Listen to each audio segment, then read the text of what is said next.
My daughter called, "Dad, tomorrow I'm getting married.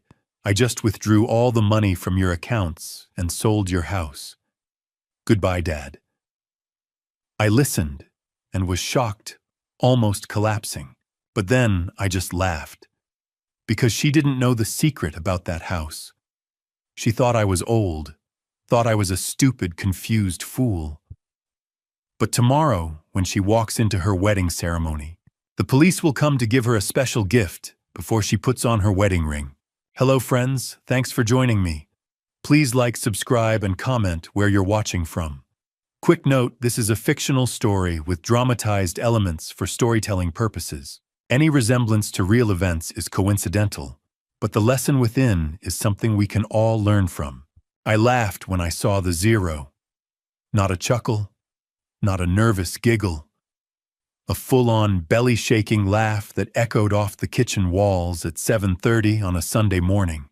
The kind of laugh that makes your neighbors wonder if you've finally lost it. Maybe I had. I sat at the kitchen table in my house on Desert Ridge Boulevard, laptop, open coffee growing cold beside me. The Arizona sun was just starting to climb over the desert hills outside the window, painting the saguaros gold. It should have been a peaceful morning. Retirement had given me plenty of those, but my bank account balance wasn't peaceful. It was a disaster. Checking account $1,732.14. Previous balance $6,800. Savings account $0. Previous balance $220,000. I blinked, rubbed my eyes, closed the laptop, opened it again. Still zero. That's when I laughed. Because what else do you do when your life savings vanishes overnight? When you spent 30 years as a bank manager teaching people how to protect themselves from fraud, and then you wake up one morning to find out you're the victim. You laugh. Or you cry. I chose laughter. I clicked on the transaction history, my hands surprisingly steady, for a man who'd just been robbed blind. 3 large withdrawals from savings. 1 from checking. October 24th, 2024, 9:47. AM $90,000 transferred to Amanda Hughes, account XXXX3782.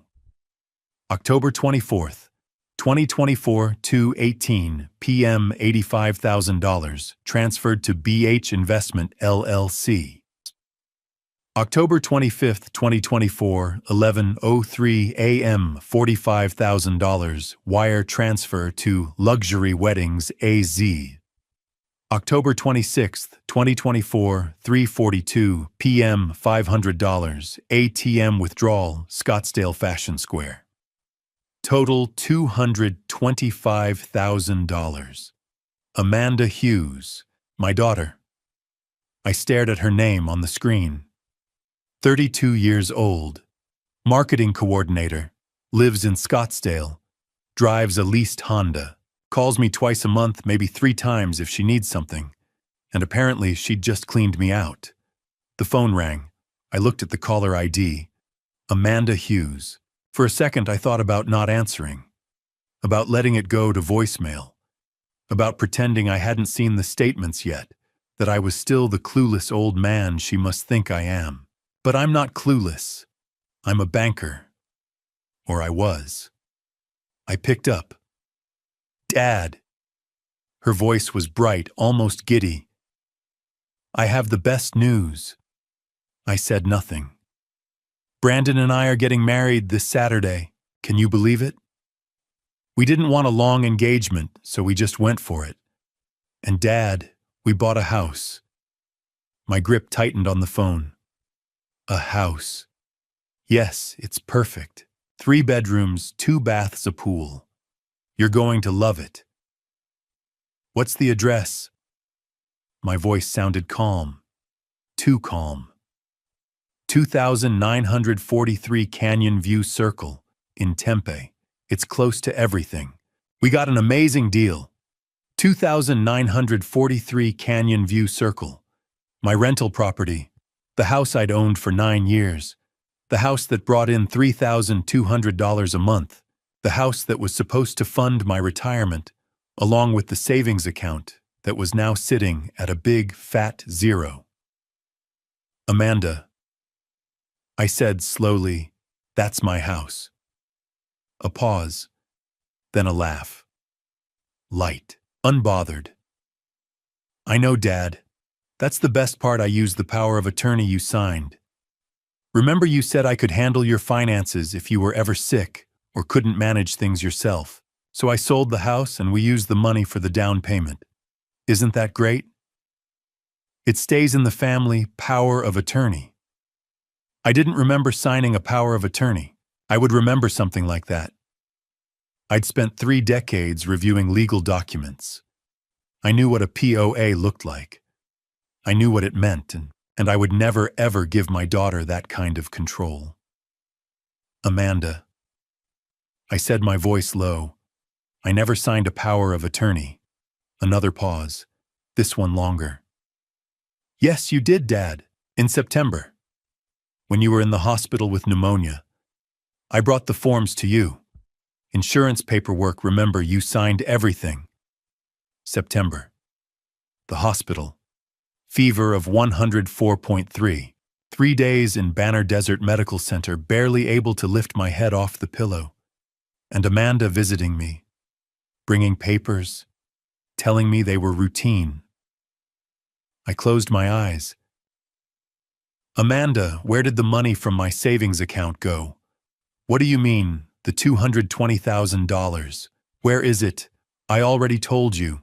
The house, the wedding. Dad, are you feeling okay? You sound confused. Confused. She thought I was confused. Or maybe she wanted me to think that. I'm fine, I said quietly. I'll call you later. Wait, Dad. I hung up. The kitchen was silent except for the hum of the refrigerator. I sat there, phone in hand, staring at the laptop screen. $0 and 0 cents. I thought about Catherine, my wife, the woman who'd sat at this same table 34 years ago, holding a tiny red-faced baby girl in her arms, tears streaming down her face. She's perfect, Catherine had whispered. Warren, she's absolutely perfect. And she was. Amanda was perfect. Smart, funny, stubborn as hell. She looked just like her mother. Catherine passed away 3 years ago. February 14th, 2021. A car accident on I-10 just outside Phoenix. The kind of ordinary tragedy that rips your life apart without warning. Before she went, I'd promised her I'd always protect Amanda, no matter what. Take care of our girl. Catherine had set her hand in mine. I will, I'd promised. But how do you protect someone from themselves? I looked at the laptop screen again, at the zeros, at my daughter's name on the transaction list. And then I laughed. Not because it was funny, but because I didn't know what else to do. My daughter just stole $250,000 from me, I said out loud to the empty kitchen. And I'm sitting here laughing. I looked at the photo of Catherine on the counter. Her smile, her eyes, the way she'd always believed the best in people, even when they didn't deserve it. Catherine, I whispered, if you're watching, I'm sorry. I failed. I closed the laptop. Outside, the desert morning stretched on golden and quiet. And inside, I sat alone with nothing but a cold cup of coffee and the sound of my own hollow laughter. 45 minutes later, I was still standing at the kitchen window, staring out at the desert. The saguaros stood silent in the morning light, arms raised like they were asking the same question I was. How did I miss this? I'm not supposed to miss things like this. For 30 years, I was the guy people came to when they had questions about money. Warren Hughes, branch manager at Desert Valley Bank in Gilbert. The man who could spot a forged signature from across a desk. The one who'd saved at least a dozen elderly clients from signing away their life savings to scammers who called themselves financial advisors or helpful family members. I knew every trick in the book. Fake power of attorney documents, emotional manipulation, urgency tactics. Sign this now, Mom, before it's too late. I'd seen it all, and I'd stopped it all, until now. Now I was the cautionary tale. I turned away from the window and looked around the kitchen. The house was quiet. Too quiet. It had been that way for 3 years, ever since Catherine passed away. This house, 4821 Desert Ridge Boulevard, was hers before it was ours. She'd inherited it from her parents, put it in a trust, made sure it would always be protected. Our safety net, she used to call it. A place we could always come home to no matter what. Catherine had been the smart one when it came to legal matters. I handled the numbers. She handled everything else. We were married in 1990, 34 years. She was 24, fresh out of college with a teaching degree and a smile that could light up a room. I was 26, wearing a suit I'd borrowed from my father and carrying a ring I'd saved 6 months to buy. Amanda was born 2 years later, our only child. Catherine had complications during the delivery, and the doctors told us there wouldn't be any more babies. We didn't care. Amanda was enough. More than enough. She was perfect. At least I thought she was. Catherine passed away on Valentine's Day 2021. A car accident on I-10 just outside Phoenix. She'd been on her way home from a teachers' conference in Tucson. A semi-truck driver fell asleep at the wheel, drifted into her lane. She didn't suffer. That's what they told me. It was instant. I'm not sure that makes it any better. After she was gone, I threw myself into work. But I was 56, tired, and grief makes you careless. I retired in 2022, 2 years earlier than I'd planned. The bank gave me a gold watch and a plaque that said something about dedicated service. I put it in a drawer and haven't looked at it since.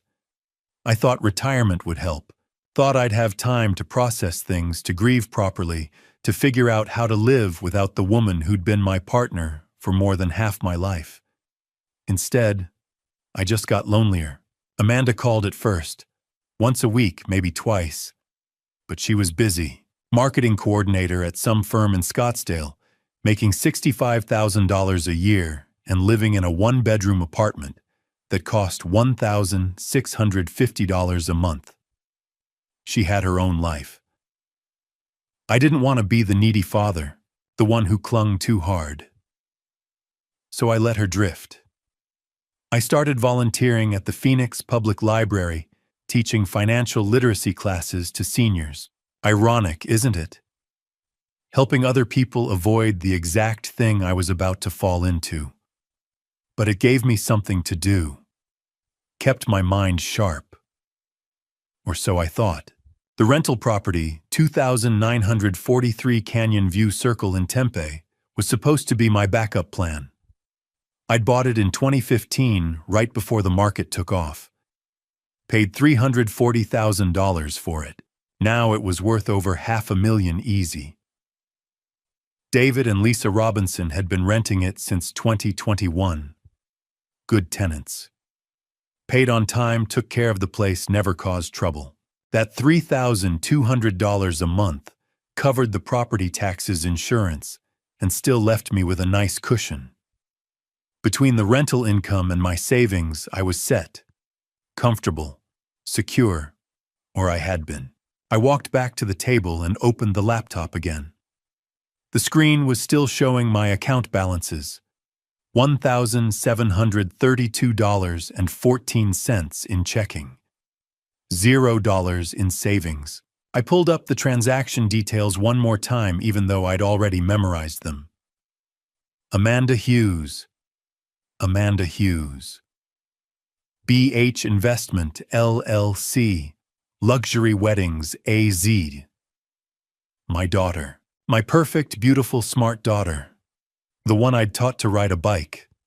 The one who'd cried on my shoulder when her high school boyfriend broke up with her. The one who'd stood beside me at Catherine's funeral, holding my hand so tightly, I thought she might never let go. "I'll take care of you, Dad," she'd whispered that day. "I promise." And I'd believed her. I'd believed every word. I closed my eyes and saw Catherine's face. Not the way she looked at the end, but the way she'd looked when Amanda was born. Exhausted, tearful, radiant. "She's perfect, Warren. She's absolutely perfect." "I'm sorry," I whispered to the empty room. "I'm so sorry." I opened my eyes and looked at the laptop again. I'd spent 3 decades teaching people how to avoid this, how to protect themselves, how to recognize the warning signs. And I'd missed every single one, because the person stealing from me was my daughter, and I'd loved her too much to see it coming. I picked up my phone and typed into the search bar Elder Financial Abuse Attorney, Phoenix, Arizona. The first result was James Maxwell Law Firm, 5-star reviews. Specializes in elder abuse, fraud, estate disputes. I stared at the phone number for a long moment. This was it. The point of no return. Once I made this call, there was no going back. No pretending it was a misunderstanding. No hoping Amanda would fix it on her own. This was me admitting that my daughter had stolen from me, and I had to stop her. I dialed the number. It rang twice before a woman answered. "James Maxwell Law Firm, how can I help you?" I took a breath. "My name is Warren Hughes," I said. "I need help." My voice cracked just a little. "My daughter stole from me. The receptionist said someone would call back within the hour." I hung up and checked the time. 9 o'clock. I was supposed to teach at the library at noon. I wasn't going. I sat at the kitchen table, phone in hand. The house was too quiet. It had been that way for 3 years, but today the silence felt heavier. Without thinking, I opened my Photos app and scrolled. Catherine at the Grand Canyon. Amanda's college graduation. A desert sunset. And then I stopped. A picture from the summer of 1999. Amanda, 8 years old, sitting at this table with crayons scattered everywhere. She was holding up a drawing, grinning with a gap-toothed smile. My daddy the hero. I remembered that day, summer 1999, Scottsdale. Late afternoon, Arizona heat, thick as syrup. I'd just gotten home from the bank, still in my suit, sweat sticking to my shirt. Amanda sat at the kitchen table, bent over a piece of yellow construction paper. Catherine was at the stove making spaghetti, humming. "Daddy, look." Amanda held up her drawing, a stick figure with a cape and a big W on his chest. Me flying through the air, holding a little girl's hand. "You're Superman," she said, beaming. "And I'm your sidekick." Catherine laughed. "Your daughter thinks you're a superhero. Don't let it go to your head." I knelt beside Amanda, loosening my tie. "This is amazing. Can I keep it?" She nodded, serious. "You have to, because you protect me from bad guys." I hugged her, breathing in strawberry shampoo. "I'll always protect you, sweetheart. I promise." Promise. Promise. She smiled and went back to coloring. Catherine caught my eye from across the room. Her smile said something I didn't understand then. Don't make promises you can't keep. But I thought I could keep that promise forever. I swiped to the next photo. June 2009. Amanda's high school graduation. Desert Vista High School lawn. Amanda in cap and gown, diploma in hand, looking too grown up. Catherine and I stood on either side of her, arms around her shoulders. She was crying. "Thank you for everything," she'd said, voice breaking. "I know I wasn't always easy, but I love you, both of you. I'm going to make you proud. I promise." I'd laughed. "You already do." "I'm serious, Dad." Catherine kissed her head. "You always have, sweetheart." We took the photo right after. The three of us smiling. Amanda in the middle holding both our hands. She looked so happy. I wondered when that changed. I swiped again, and my chest tightened. February 14th, 2021. Phoenix. This wasn't a photo. It was a memory. Banner Desert Medical Center. ICU, fluorescent lights. Machines beeping. The smell of disinfectant. Catherine was on the bed, eyes closed, peaceful. But she wasn't sleeping. The doctors had already told me. The accident on I-10 had been too severe. She'd already passed, but the machines were still running until I could say goodbye. Amanda stood beside me, gripping my arm. 29 years old, but looking like a child. Small. Scared. Dad, I'm so sorry. It's not your fault. I should have been here more. Called more. I should have... Amanda. I turned to her. She was sobbing. It's not your fault. She threw her arms around me, and we stood there in that cold room while the machines beeped their indifferent rhythm. I'm going to take care of you, she whispered. Just like you took care of Mom and me. I'll be there for you, Dad. I swear. I held her tighter, because I believed her. I closed the photo app. 3 memories. 3 promises. You protect me from bad guys. I'm going to make you proud. I'll take care of you, Dad. I stared at my phone, vision blurring. What happened to that little girl who thought I was Superman? The one who cried at graduation and promised to make me proud? The one who held me in the hospital and swore she'd take care of me?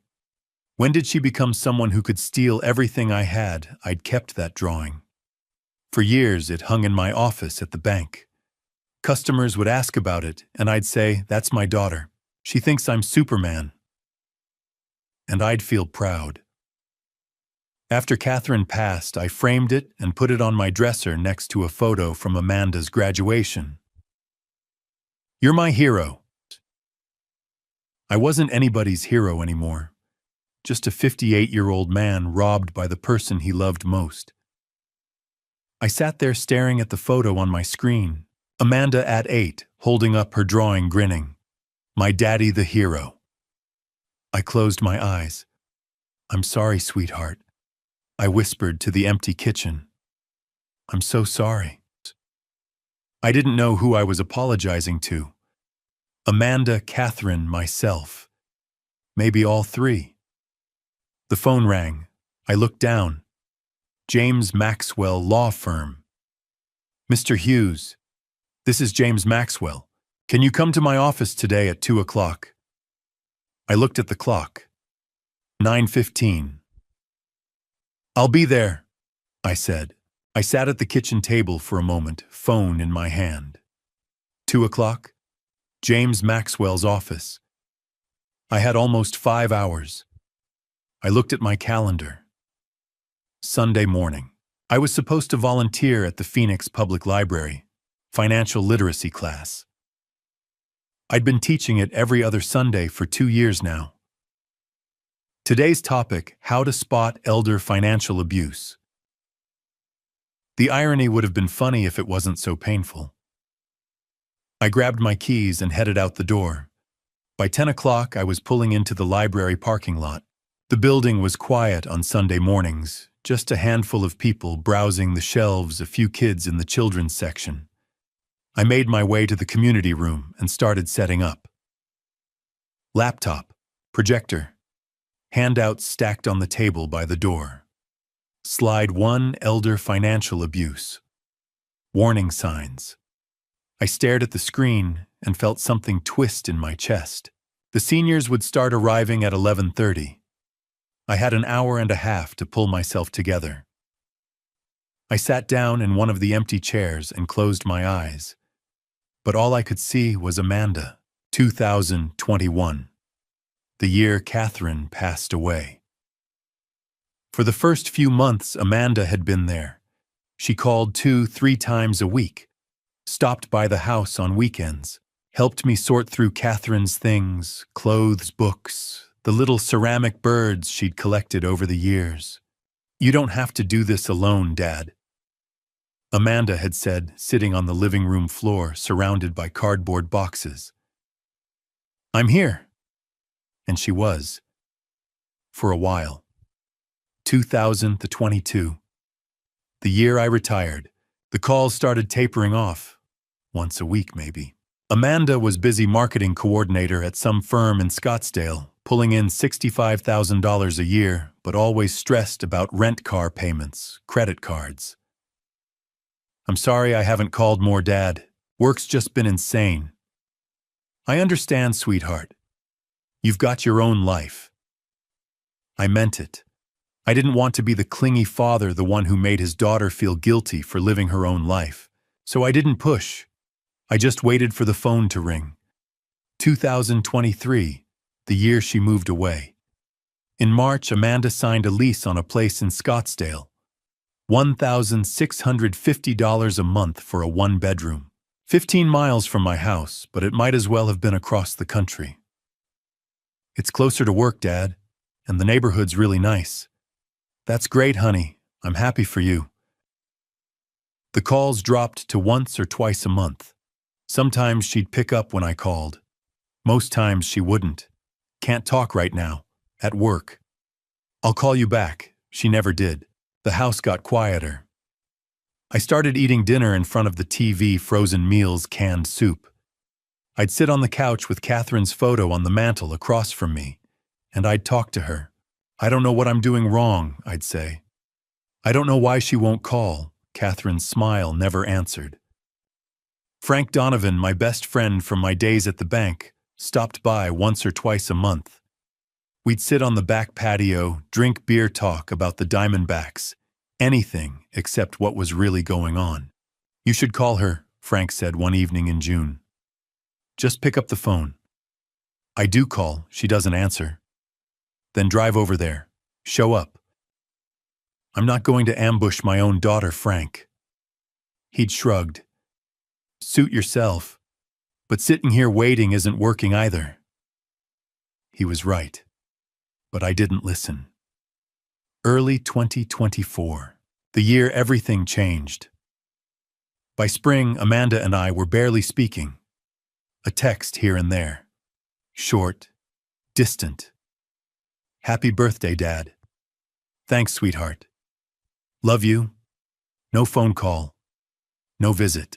I told myself it was normal. She was 32 years old. She had her own life, her own problems. I couldn't expect her to drop everything for her widowed father, but the loneliness was suffocating. And then in July she called. Out of the blue. First time in weeks. "Hey, Dad, quick question. How much is your rental property worth?" "The one in Tempe." I'd been so happy to hear her voice that I didn't even hesitate. "About $578,000, I think. Maybe a little more. Why do you ask?" "Oh, just curious. Brandon and I were talking about real estate investments." "Brandon. My boyfriend. I'll tell you about him later. I have to run." "Love you." And she hung up. I should have asked more questions. Who was this Brandon? How long had they been dating? Why was she suddenly interested in my rental property? But I didn't, because I was just so damn grateful she'd called. I opened my eyes and looked around the empty community room. I'd been so lonely that I hadn't seen what was happening. I hadn't seen her pulling away or circling closer, depending on how you looked at it. I'd missed every single sign. The seniors started arriving at 11:30. Mrs. Patterson took her usual seat in the front row. Mr. Kim sat in the back with his notebook. "Morning, Warren." Mrs. Patterson waved. "Ready to teach us how not to get scammed?" I forced a smile. Always. I taught the class on autopilot, talked about red flags, about protecting your accounts, about not signing documents you haven't read even if the person asking is family. Especially if the person asking is family. Any questions? I asked at the end. Mrs. Patterson raised her hand. What if the person trying to steal from you is someone you love, someone you trust, with your whole heart? I looked at her for a long moment. Then you're in the hardest position of all, I said quietly, because you won't see it coming until it's too late. The room fell silent. I closed my laptop. Stay safe out there. They filed out slowly, thanking me as they left. Mrs. Patterson lingered by the door. Warren, are you all right? I'm fine, I lied. Just tired. She didn't look convinced, but she nodded and left. I packed up my things and walked to my car.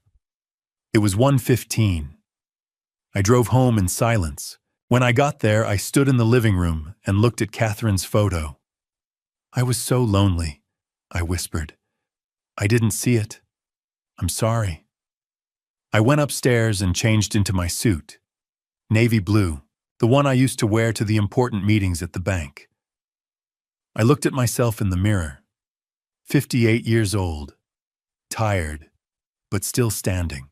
I grabbed my laptop, my phone, and the folder of bank statements I'd printed that morning. At 1:45, I walked out the door. It was time to stop being a victim. It was time to be Warren Hughes again. James Maxwell's office was on the 3rd floor of a building on Camelback Road. Floor-to-ceiling windows, leather chairs, a desk made of dark wood. I sat across from him, folder of bank statements in my lap. He'd listened quietly while I walked him through everything. The withdrawals, the forged power of attorney, the rental house. Now he leaned back in his chair and looked at me. Tell me about your daughter's boyfriend, he said. When did you first meet him? I took a breath. April, this year. Walk me through it. April 2024. My house. It was a Saturday evening.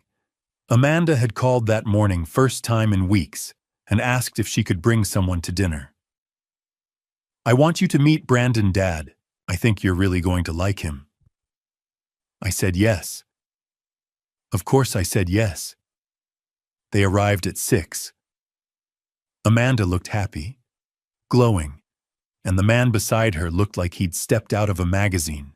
Tall, maybe 6'1", dark hair, expensive suit, charcoal gray, a watch that caught the light when he shook my hand. Mr. Hughes, it's an honor. His grip was firm, confident. Amanda's told me so much about you. Call me Warren. Come on in. We sat in the living room. Amanda brought out drinks. Brandon leaned back on the couch, completely at ease. So you're in real estate? I asked. That's right. Real estate investment.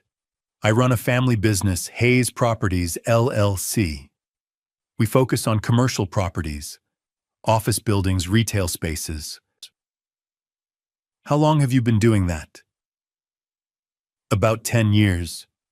My parents started the company. I took over operations a few years ago. He talked easily, mentioned projects in Scottsdale, Paradise Valley, dropped names of developers, talked about cap rates, ROI, market trends. It all sounded impressive, but something felt off. I couldn't put my finger on it. Maybe it was the way he talked, smooth, rehearsed, like a salesman, not an investor. Or maybe it was the watch. I'd spent 30 years in banking. I knew what a real Tag Heuer looked like. That wasn't one. But I didn't say anything. Amanda looked so happy. What was your impression? Maxwell asked, pen poised over his notepad. Impressed, I said. On the surface. But my gut was telling me something was wrong. He talked too much. Too smooth. Like he was selling something. Maxwell nodded. What happened next? July, Amanda invited me to dinner with his parents. July 2024. The Arrogant Butcher, downtown Phoenix. Friday night, crowded restaurant. Brandon's parents were already there. Linda Hayes, mid-50s, elegant, warm smile. She stood and shook my hand. "Warren, it's wonderful to finally meet you. Amanda's told us so much." Richard Hayes, early 60s, graying hair, quiet. He shook my hand, said something about the weather, sat back down. We ordered. Linda did most of the talking. "Hayes Properties has been in the family for 20 years, she said. "Richard and I started it from nothing. Brandon's taken over now and we're so proud." "That's wonderful," I said. "We're thrilled Brandon found Amanda. We want to help them get started." She smiled. "We're planning to give them $250,000 as a wedding gift." I nearly choked on my drink. "That's very generous." "Family takes care of family," Linda said. Richard talked a little about golf. Linda talked about retiring to Sedona. Brandon and Amanda held hands across the table. I left that night thinking they were a nice family. I was wrong. "Did anything seem suspicious?" Maxwell asked. "Not at the time," I admitted. "They seemed legitimate, successful, generous." "And the engagement?" "August. Amanda called, said he'd proposed." I remembered that call, her voice breathless. "Dad, he proposed we're getting married." "That's wonderful, sweetheart. I'm so happy for you." I was, but a small part of me was worried. They'd only known each other 4 months, I told Maxwell. I thought it was fast, but I didn't want to be the father who disapproved. I didn't want to push her away. So I said nothing. I smiled. I told her I was happy. Maxwell set down his pen and looked at me. "Mr. Hughes, everything you've described raises red flags. The fast relationship, the expensive lifestyle, the parents offering $250,000. He paused. "I think we need to dig deeper." "How?" "I'm going to hire a private investigator. Best one in Phoenix. Michael Brooks. He'll run a full background check on Brandon Hayes' financial records, criminal history, business registrations, everything." I nodded slowly. "Do it," I said. Maxwell was writing something in his notepad. He looked up. "Walk me through the financial transactions," he said. "When did you first give Amanda money?" I closed my eyes, trying to remember. "June. This year." "What happened?" June 2024. Amanda called on a Tuesday afternoon. I was in the backyard watering the desert plants Catherine had loved. "Dad, I have an amazing opportunity." Her voice was excited, breathless. "I want to open a children's boutique in Scottsdale." "A boutique?" "Yes. High-end kids' clothing, toys, accessories. Brandon's been helping me with the business plan. His parents think it's a great idea." I felt a flicker of doubt. Amanda had never mentioned wanting to open a business before. "That sounds like a big undertaking," I said carefully. "I know, but Dad, this could really work. I've done the research. The market's there. I just need an investor." "How much are you looking for?" A pause. $50,000. I nearly dropped the hose. "Amanda, that's a lot of money." "I know.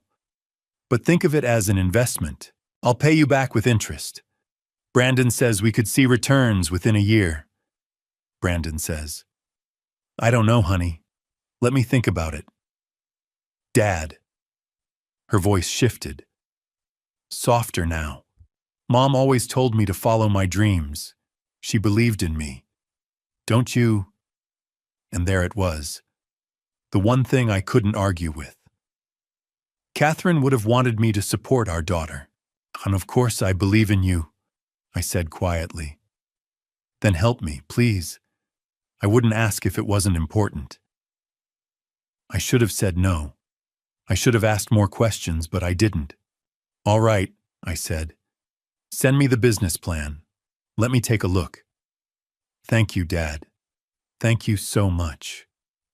I love you. I love you too, sweetheart. July 8th, 2024. The business plan arrived by email. 15 pages. Professional looking. Projected revenues, expense breakdowns, market analysis. It looked legitimate. But I'd seen enough fake documents in my banking career to know that anyone with a computer and a template could make something look real. I should have had a lawyer review it.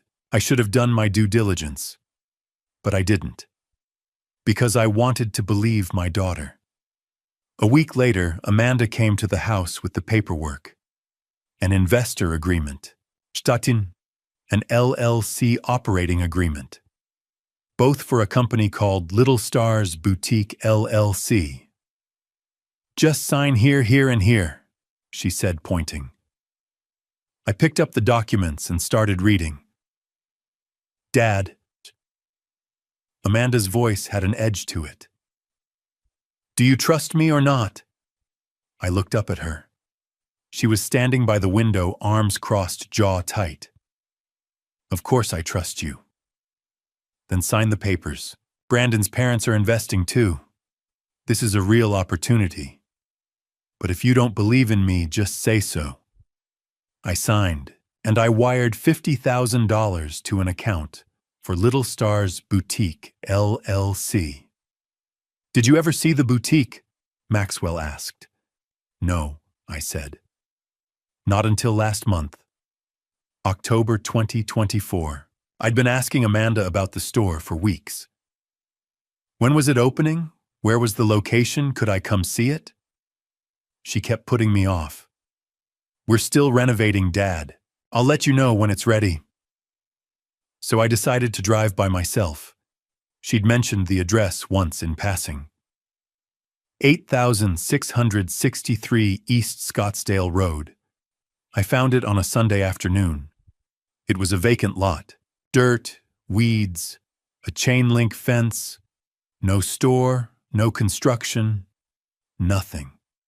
I sat in my car for 20 minutes staring at that empty lot.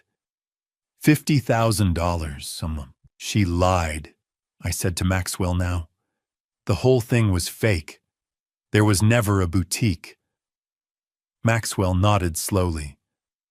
What about the power of attorney? When did that happen? My jaw tightened.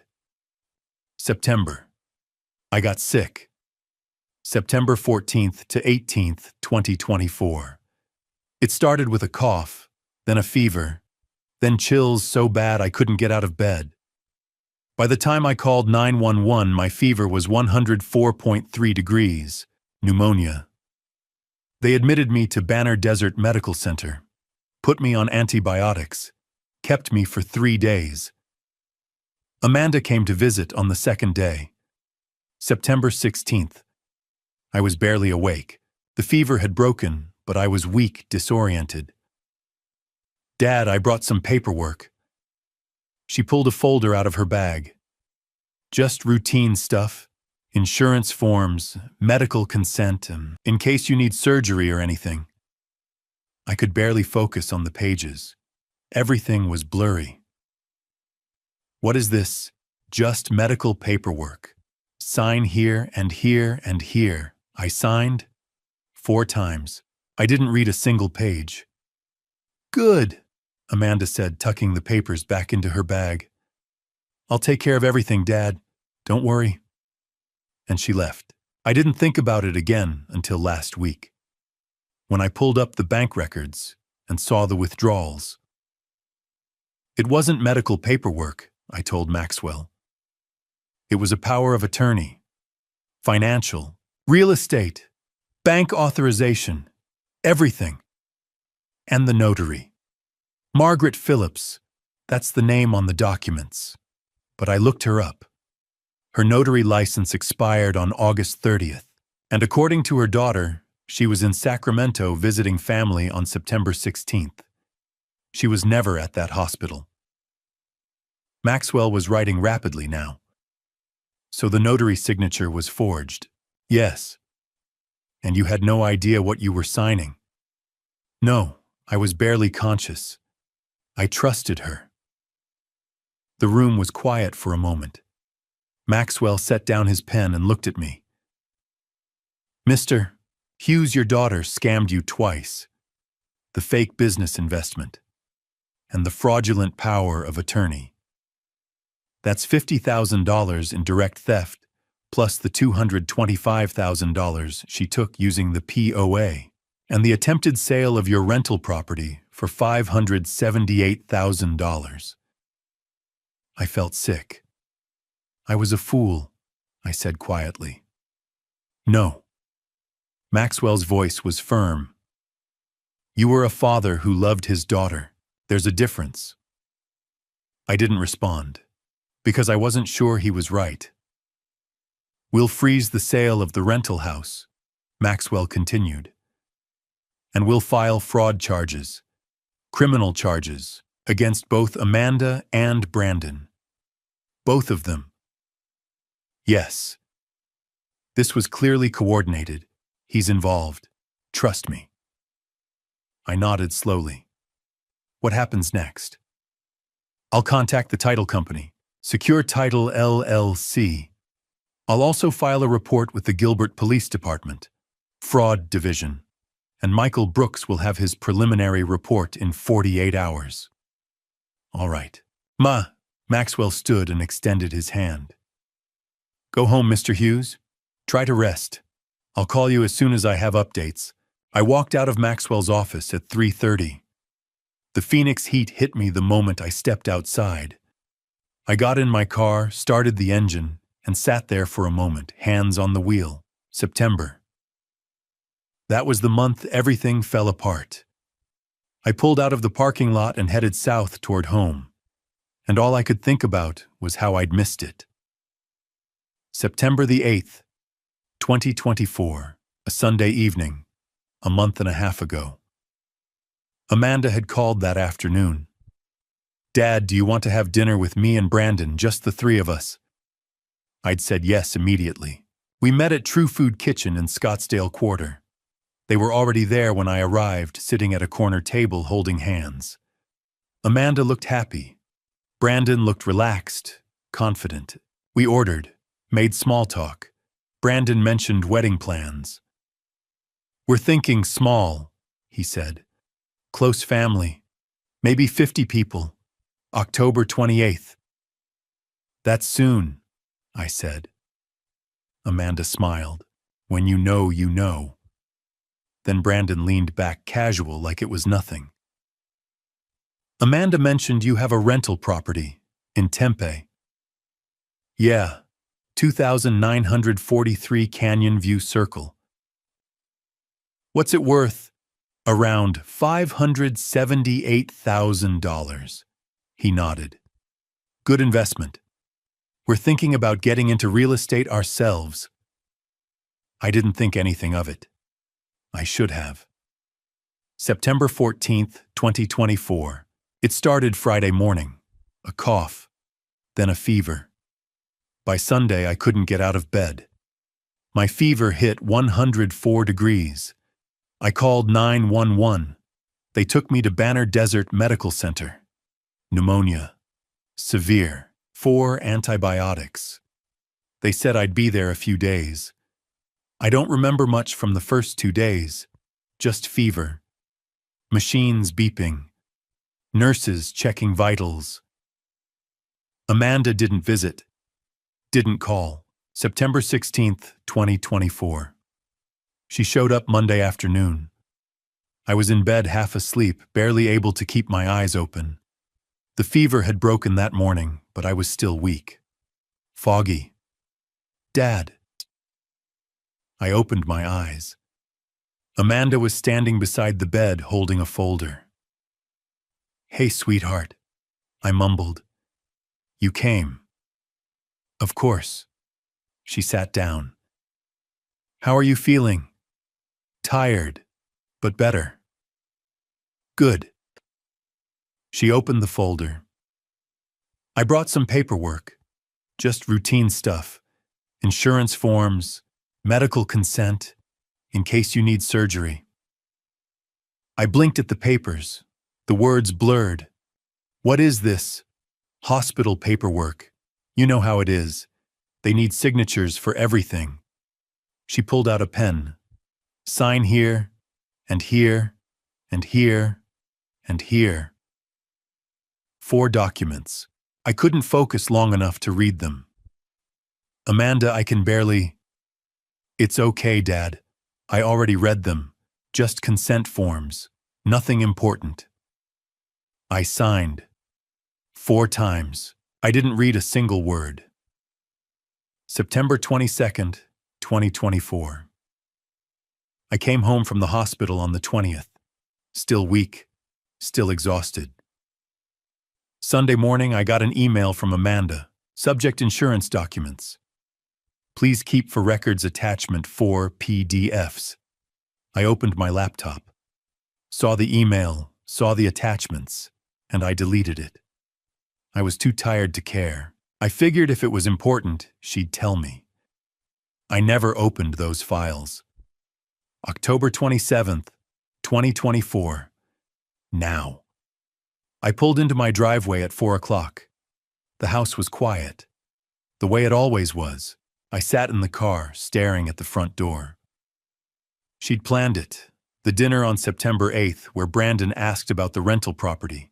The hospital visit on September 16th, when I was too weak to think. The email on the 22nd, when I was too tired to care. She'd waited until I was at my weakest. Then she'd struck. The hospital visit wasn't about checking on me. It was about getting my signature. I got out of the car and walked inside. The living room was dim. I hadn't opened the curtains in days. I walked to the mantel and stopped. Catherine's photo sat in its silver frame. Our anniversary 5 years before she passed. She was smiling, radiant. I picked it up. You always said Amanda was smart, I whispered. You were so proud. Straight A's, full scholarship. You'd tell people she could do anything she set her mind to. My throat tightened. I just wish you'd warned me, I said quietly, that she'd use it against me. I was still holding Catherine's photo when the phone rang. I set the frame back on the mantel and looked at my phone. Unknown number. I almost didn't answer, but something made me pick up. Hello. Warren.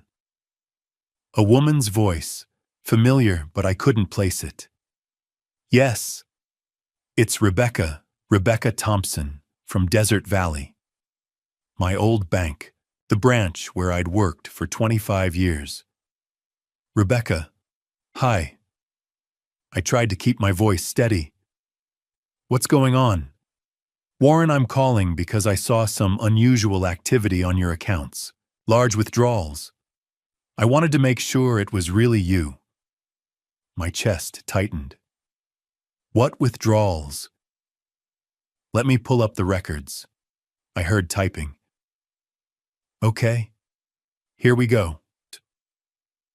I sat down on the couch, phone pressed to my ear.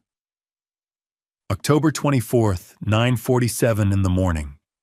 $90,000 transferred from your savings account to an account under the name Amanda Hughes. Account number ending in 3782. I closed my eyes. October 24th, 2:18 in the afternoon. $85,000 from savings transferred to an account listed as BH Investment LLC. BH, Brandon Hayes. October 25th, 11:03 a.m.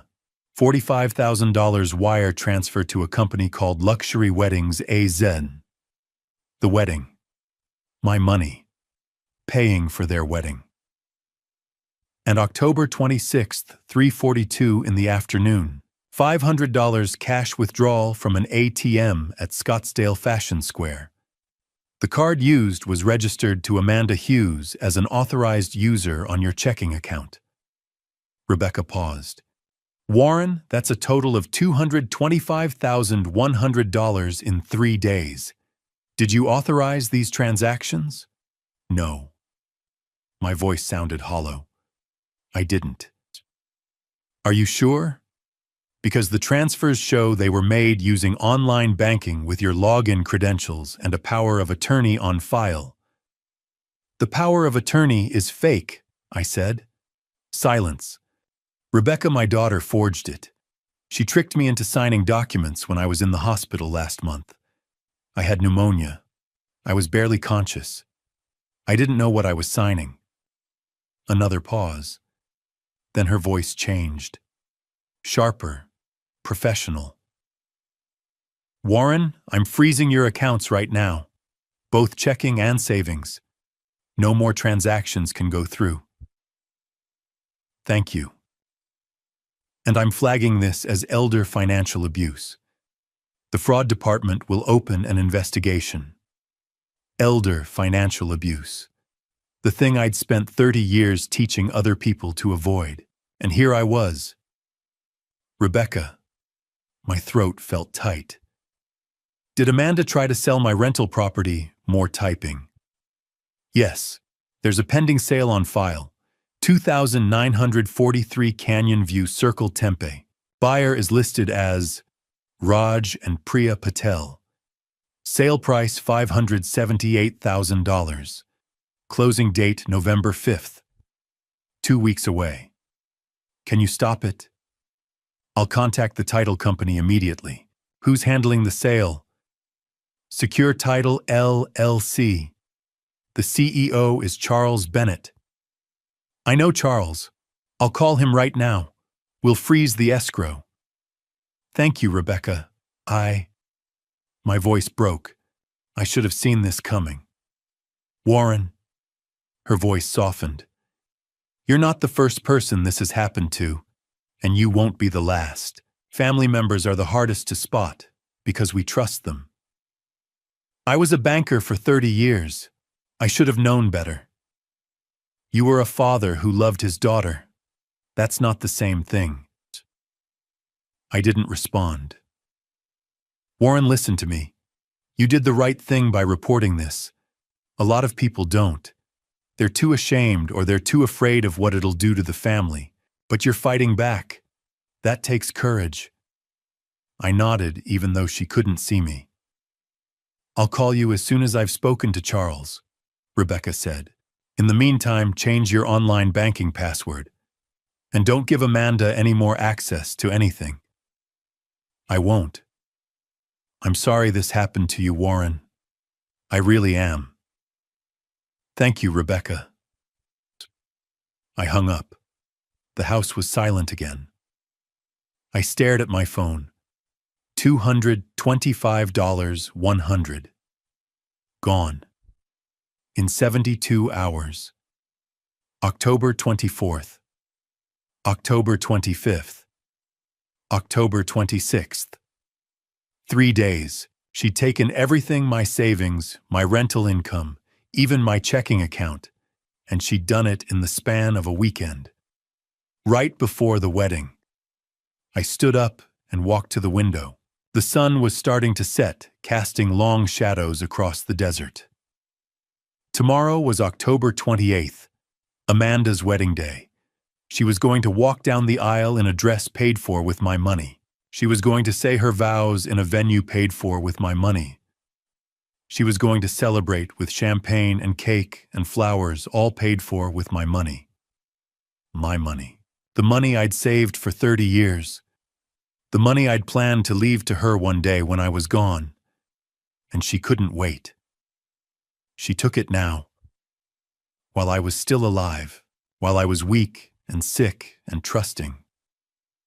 I thought about her standing in that hospital room, holding those papers, telling me they were just routine insurance forms. I thought about her smiling at me. It's okay, Dad. I already read them. Just sign. And I'd signed. Because I loved her. Because I trusted her. Because I was her father. And that's what fathers do. I looked at my reflection in the window. 58 years old, gray hair, tired eyes, a man who'd spent 3 decades protecting other people's money and couldn't protect his own. But I wasn't done yet. Tomorrow, Amanda would walk down that aisle. Tomorrow, she'd marry Brandon Hayes with my stolen money. But not for long, because I was going to stop her. I turned away from the window and picked up my phone. James Maxwell had given me his cell number. I dialed. He answered on the second ring. "Mr. Hughes." "It's done," I said. "The bank froze the accounts.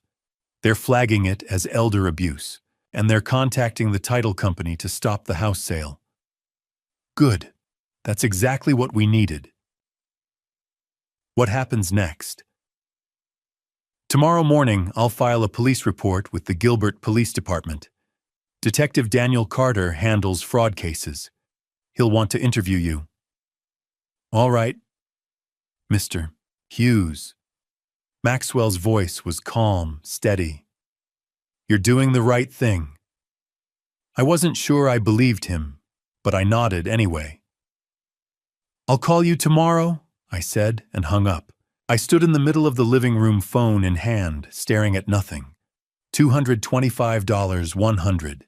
Gone in 3 days. And tomorrow she was getting married with my money. Not if I could stop her. At 5 o'clock I called Frank. "I need your help," I said. He was at my house 20 minutes later. Frank Donovan had been my closest friend for 30 years. We'd worked together at Desert Valley Bank, him in commercial, lending me in branch management. We'd retired around the same time. He understood numbers. He understood fraud. And right now, I needed someone who understood both. He walked into the kitchen and found me sitting at the table, laptop, open notepad covered in scribbles. "Warren?" He pulled out a chair and sat down. "What's going on?" I told him everything. The fake investment, the forged power of attorney, the hospital, the withdrawals, the rental house, the wedding tomorrow. He didn't interrupt, just listened, his face getting darker with every sentence. When I finished, he leaned back and shook his head. "Jesus, Warren. I know. Amanda did this. You're Amanda." "Yes. And this Brandon guy is behind it." "I think so, but I need proof." Frank was quiet for a moment, staring at the notepad. "Well, what are you going to do?" I looked at him. "I'm going to stop her." "Warren. She's a criminal, Frank. She thinks I'm old. She thinks I'm weak. She thinks she can steal from me and I'll just sit here and take it. She's your daughter. I know." My voice was hard. "But that doesn't change what she did." Frank nodded slowly. "All right, what's the plan?" I turned the notepad toward him. "Rebecca from the bank already froze my accounts. That's done. But there's more." Frank read the list. "Action Plan Bank, accounts frozen. Rebecca Thompson, title company, freeze house sale. $578,000 escrow. Attorney fraud complaint, filed James Maxwell police report, elder financial abuse. Gilbert PD private investigator background check on Brandon Hayes." "You've been busy," Frank said. "I'm just getting started." He looked up. "What do you need me to do?" "Stay here, in case I need backup. Or a witness." "Done." I picked up my phone. First call, Charles Bennett. 6:00 p.m., Secure Title LLC. I dialed the number Rebecca had given me. A man answered on the third ring. "Secure Title, this is Charles." "Mr. Bennett, my name is Warren Hughes. Rebecca Thompson from Desert Valley Bank gave me your number. I need to stop a real estate transaction." "What's the property address?" 2943 Canyon View Circle, Tempe. Typing sounds. "Okay, I see it." Sale to Raj and Priya Patel. Closing November 5th. $578,000. What's the issue? My daughter is trying to sell that property without my permission. She used a forged power of attorney. Silence. Mr. Bennett, I have bank statements showing fraud. I have an attorney filing a complaint. And I'm about to file a police report. The POA is fake. The notary's license was expired. The notary wasn't even in Arizona on the date listed. Do you have proof? Yes, I can send you everything. More typing. All right, Mr. Hughes, I'm freezing the escrow account. The $578,000 will not be released until this is resolved, and I'm flagging the transaction as disputed. Thank you. I'm sorry this happened to you. Me too. I hung up and looked at Frank. One down. He nodded. What's next? Police, 7:00 p.m., Gilbert Police Department. The station was quiet on a Sunday evening. I walked up to the front desk and told the officer I needed to file a report for elder financial abuse. She led me to a small room. A detective joined us 10 minutes later. Detective Daniel Carter. Mid-40s, sharp eyes, calm demeanor. Mr. Hughes. I'm Detective Carter. I handle fraud cases. Tell me what happened. I walked him through everything. The timeline, the withdrawals, the fake POA, the rental house. He took notes, asked questions, didn't interrupt. When I finished, he set down his pen. Mr. Hughes, this is textbook elder financial abuse. You have a strong case. Do you have documentation? I pulled out the folder, bank statements, emails, copies of the forged POA documents. He reviewed them carefully. This is good. Very thorough. He looked up. I'm opening an investigation. We'll need to interview your daughter and her fiancé, but I have to tell you this could take time. Fraud cases move slowly. How long? Weeks, maybe months. The wedding is tomorrow. He nodded. I understand. But I can't stop a wedding, Mr. Hughes. I can only investigate the financial crimes.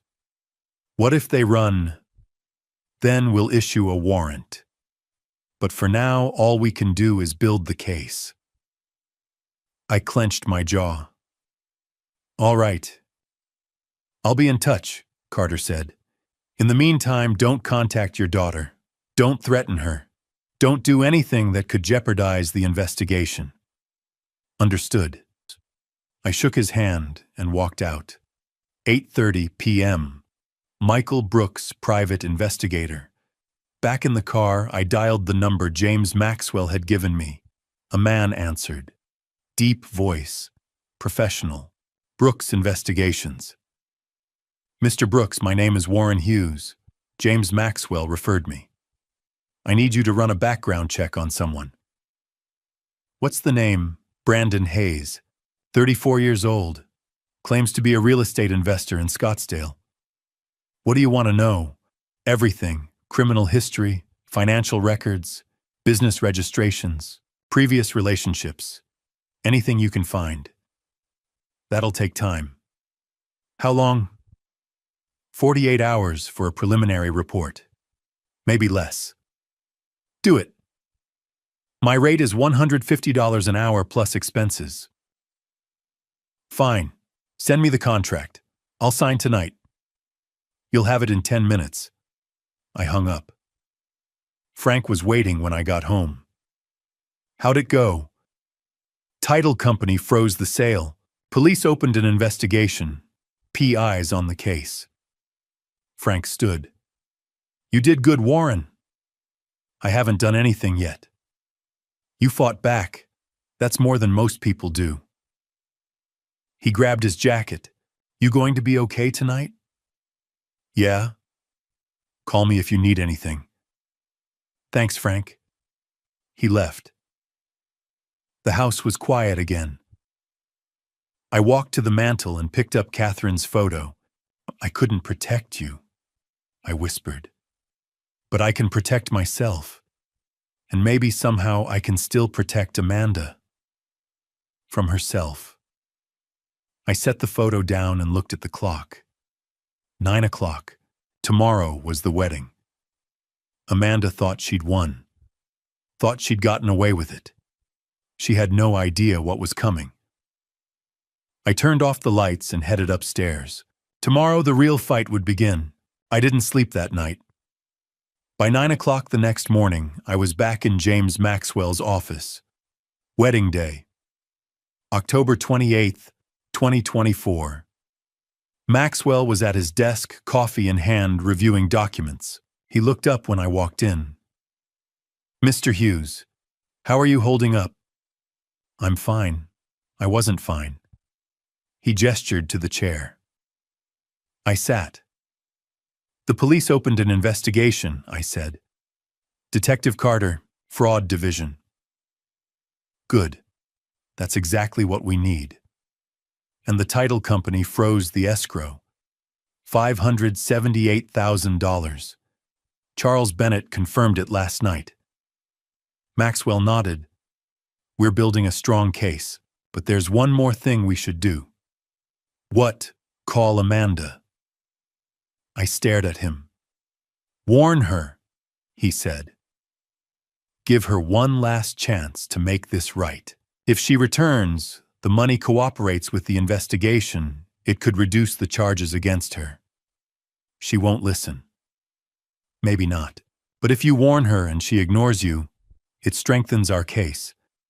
It shows she had knowledge of the fraud and chose to proceed anyway. I looked out the window at the Phoenix skyline. And if I don't call, then she goes to prison without ever knowing she had a choice. I closed my eyes. She was my daughter. Even after everything, she was still my daughter. All right, I said. I'll call. Maxwell slid his phone across the desk. Use mine, in case she's blocked your number. I picked it up and dialed. It rang 3 times. Then Amanda answered. Hello. Her voice was bright, happy. She didn't recognize the number. Amanda, I said. It's me. Silence. Dad.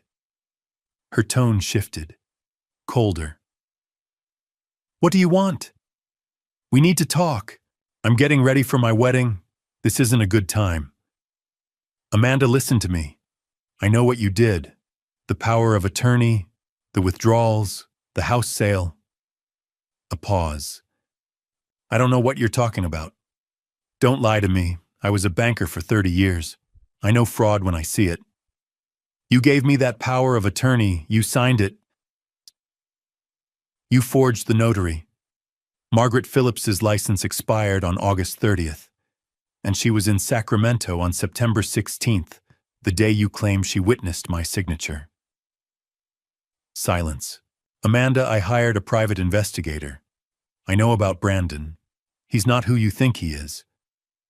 What are you talking about?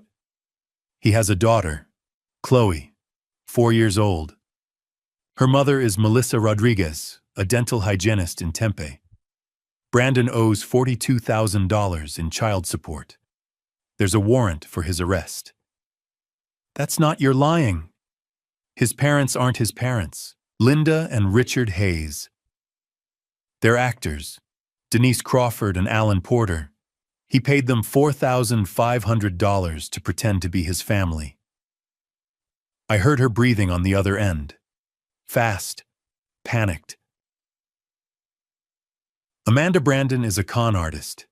He's done this before. He scammed 2 other women, Michelle Torres in Denver, $95,000. Jennifer Adams in San Diego, $67,000. He targets women with money, gains their trust, and disappears. You're making this up. Her voice was rising now. You hate Brandon. You never wanted me to be happy. That's not true. You're jealous. You've been alone for 3 years, and you can't stand that I found someone. Amanda, please listen. No. She was yelling now. You listen to me. You've always blamed me for Mom. You think it's my fault she's gone. You've always blamed me. I've never blamed you. Yes, you have. She was crying now. Angry, broken sobs. You stopped calling.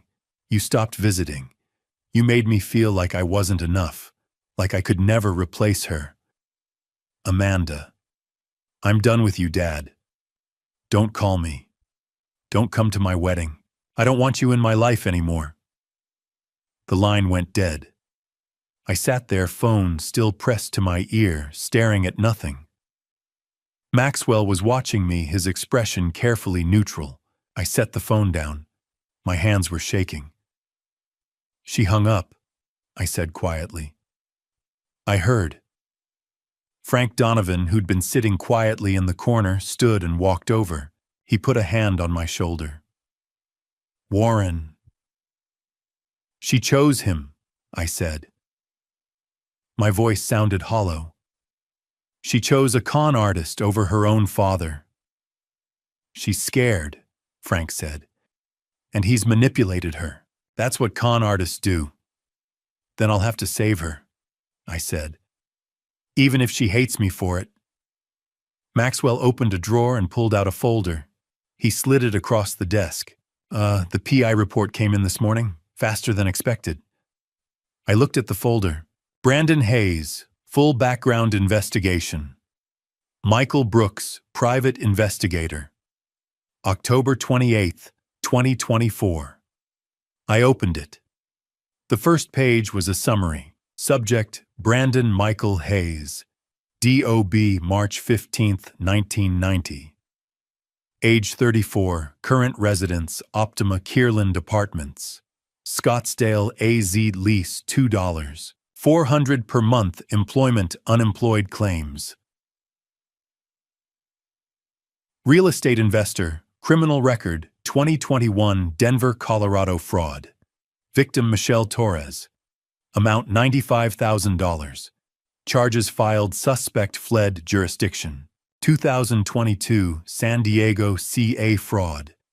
Victim Jennifer Adams. Amount $67,000. Charges filed, suspect fled jurisdiction. Outstanding warrants, Maricopa County AZ, failure to pay child support. Amount owed $42,000. Issued June 2023.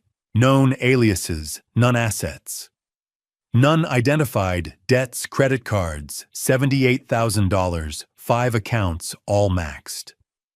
Car lease, BMW 5. Series $850 per month, 2 months overdue. Child support, $42,000, arrears $1. $200 per month current. I flipped to the next page. Family background. Linda Hayes and Richard Hayes are not Brandon Hayes' biological parents. Real identities. Denise Crawford, 57, actress/waitress, Tempe, Arizona. Alan Porter, 61, retired car salesman, Mesa, Arizona, hired via online ad July 2024. Payment $2,500, Denise $2,000, Alan. Contract. Attend 2 dinners, pose as parents. PI interviewed both. Both confirmed arrangement. Provided contracts, text messages, payment receipts. I looked up at Maxwell. He's done this before. Yes. And Amanda has no idea. Not yet. I closed the folder. What happens now? Now. Maxwell leaned forward. Now we wait. The wedding will happen. Brandon will think he's gotten away with it. And then when they least expect it, we move. How long? A few days. Maybe a week. Detective Carter needs time to gather evidence, interview witnesses. But when we move fast. I stood. I should go. Mr. Hughes. Maxwell's voice stopped me at the door. You did the right thing. Calling her. Warning her. She may not see it now, but one day she will. I didn't respond, because I wasn't sure he was right. I walked out into the bright Phoenix morning. Somewhere across the city, my daughter was getting married. To a man who'd stolen my money.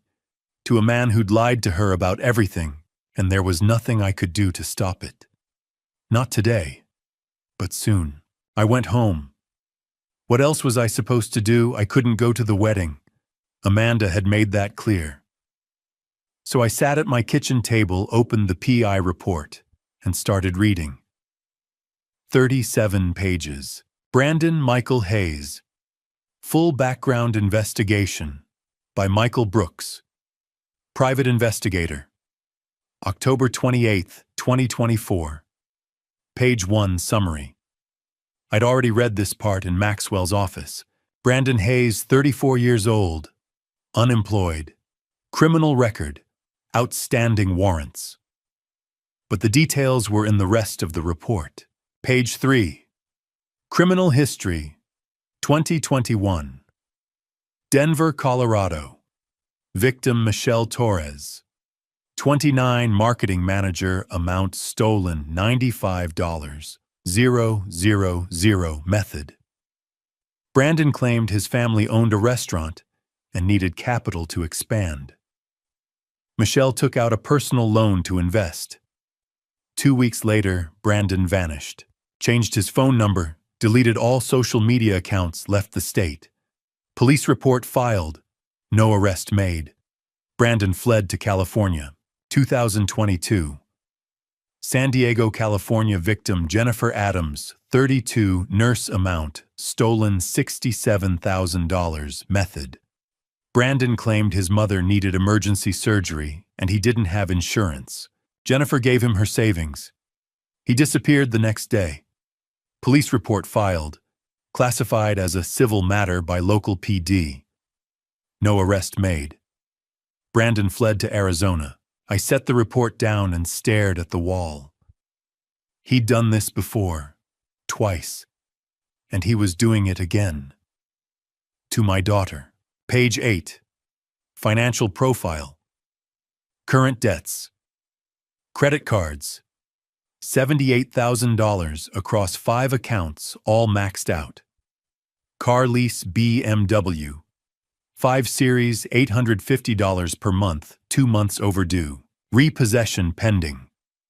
Apartment rent, Optima, Kierland, $2,400 per month.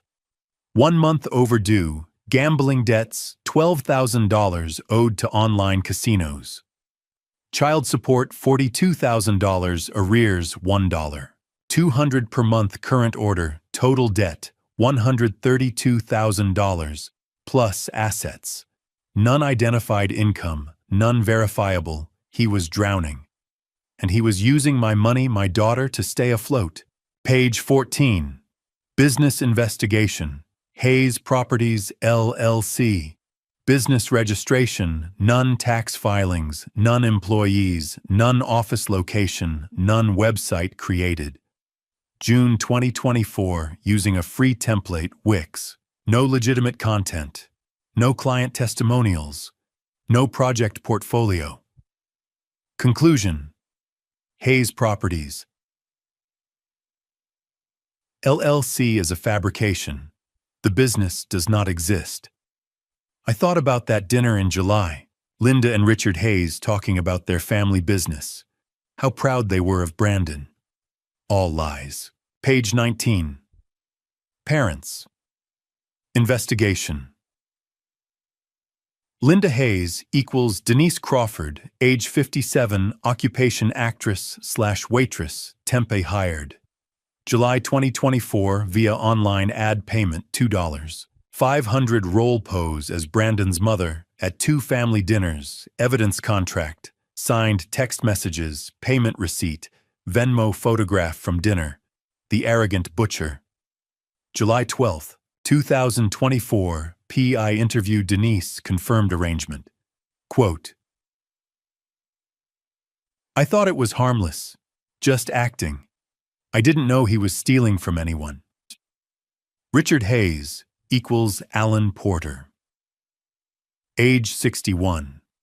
Occupation retired car salesman, Mesa hired, July 2024, via same ad payment, $2,000 role pose as Brandon's father at 2 family dinners, evidence contract signed, text messages, payment receipt, I interview Allen confirmed.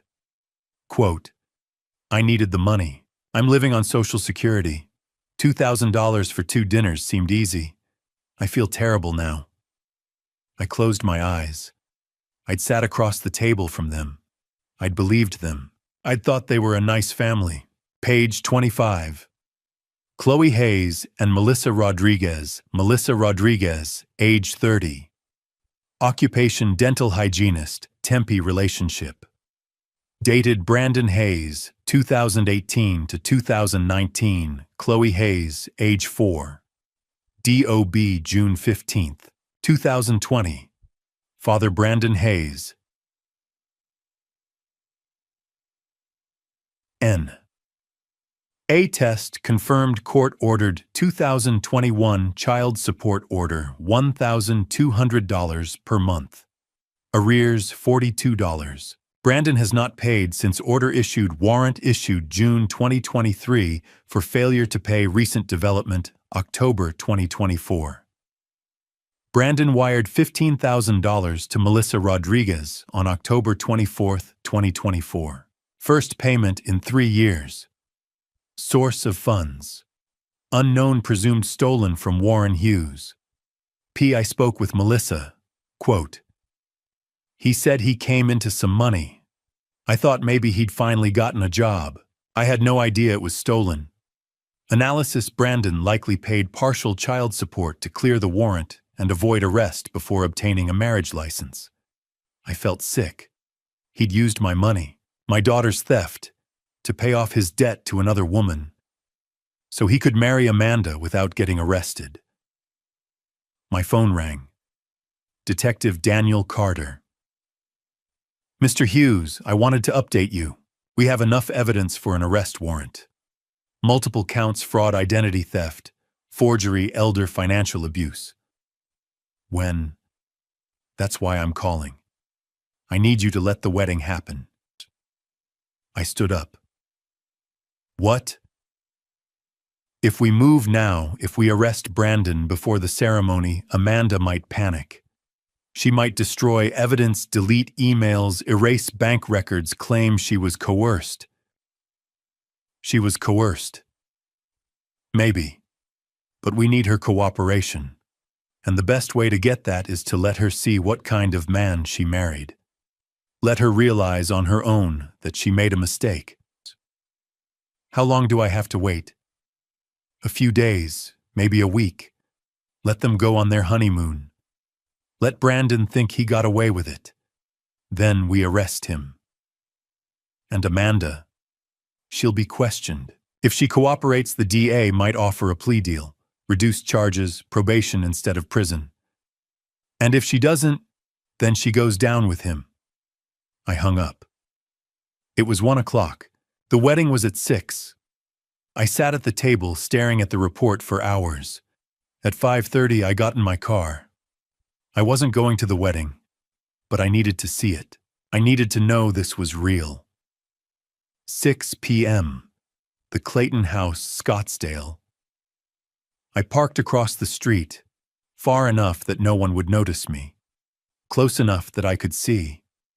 The venue was beautiful, string lights, white flowers. A small crowd, maybe 50 people, gathered on the lawn. And then I saw her. Amanda, in a white dress. Hair done. Makeup perfect. She looked radiant. She looked happy. Brandon stood at the altar in a tuxedo, smiling, confident, like he'd won. The guests were cheering. I sat in my car, hands gripping the steering wheel, and watched my daughter marry a con artist. With my money. I'm sorry, sweetheart, I whispered. But this ends tonight. The address sat in my phone like a loaded gun, 1847 South Mill Avenue, Tempe, Arizona, apartment 2B. It was November 5th, 10 in the morning, and I was driving south on I-10, toward the woman my daughter's husband had abandoned 3 years ago. The private investigator had handed me her contact information, along with everything else: photos of a little girl with Brandon's eyes, court documents for unpaid child support, text messages begging for grocery money that had gone unanswered for months. Melissa Rodriguez, 30 years old, dental hygienist, single mother. One more victim in Brandon Hayes' long trail of wreckage. I parked outside a modest 2-story apartment complex with faded stucco and a cracked pool. The kind of place where people work 2 jobs and still struggle to make rent. I climbed the stairs slowly, my banker instincts screaming that I was about to hear something I didn't want to know. She answered on the first knock. Melissa was petite, with dark hair pulled into a ponytail and tired eyes that looked older than 30. She wore scrubs, pale blue, the kind you see in dental offices, and held the door halfway open, cautious. "Mr. Hughes." "Yes. Thank you for agreeing to meet." She stepped aside. "Come in." The apartment was small but clean. A kid's drawing taped to the fridge, a basket of laundry on the couch, the faint smell of toast. In the corner, a little girl sat on the floor coloring with crayons. 4 years old, dark curls, Brandon's sharp jawline and his mother's soft eyes. "Chloe." "She's beautiful," I said quietly. Melissa's expression softened just a fraction. "She's my whole world." We sat at a small kitchen table. Melissa poured 2 cups of coffee, her hands steady but her voice brittle. I met Brandon in 2018, she began, at a charity event in Scottsdale. He was charming, confident, well-dressed. He told me he was a real estate investor, said he owned properties all over the valley. I nodded. The same script, the same lie. We dated for about a year. He was intense, romantic. He'd show up with flowers, take me to expensive restaurants. I thought I'd found someone who actually saw me, I understand. Then I got pregnant. Her voice dropped, and everything changed. She stared into her coffee. At first he said he was excited, said we'd get married, buy a house, build a life. But the closer I got to my due date, the more distant he became. Missed appointments, stopped answering calls. When did he leave? December 2020. Chloe was 6 months old. Melissa's jaw tightened. He packed his things one night while I was at work. Left a note that said he wasn't ready to be a father. I haven't seen him since. 6 months old. I thought of Amanda at 6 months old, her tiny fingers wrapped around mine, her laughter filling our home. The idea of walking away from that, of abandoning your own child, made my stomach turn. Did he ever pay child support? I asked, though I already knew the answer. Not a dime. I took him to court in 2021. Got a DNA test, got a support order for $1,200 a month. He ignored it. Moved apartments, changed his phone number, disappeared. She shook her head bitterly. The state issued a warrant in June 2023. I figured I'd never see a cent. But last month, out of nowhere, $15,000 showed up in my account. Melissa looked at me, confused and wary. Wire transfer. No note. No explanation. I didn't know what to think. My chest tightened. $15,000. October 24th. The same day, Amanda had wired $90,000 from my savings account. It was my money, I said quietly. Melissa's face went pale. What? Brandon stole $225,000 from me. He used my daughter to do it. That $15,000 he sent you, it wasn't his. It was mine. For a long moment, she just stared at me. Then her hand covered her mouth and her eyes filled with tears. Oh my God. I'm so sorry. I didn't know. I thought maybe he'd finally... She stopped shaking her head. I should have known better. You have nothing to apologize for, I said firmly. He manipulated you just like he manipulated my daughter. Just like he manipulated everyone. Melissa wiped her eyes. Why would he send it now, after 3 years? Because he needed to clear the warrant before he could get a marriage license. He married my daughter on October 28th. He used my money to buy his freedom so he could trap her. The disgust on her face mirrored my own. From the corner, Chloe looked up. Mommy, can I have juice?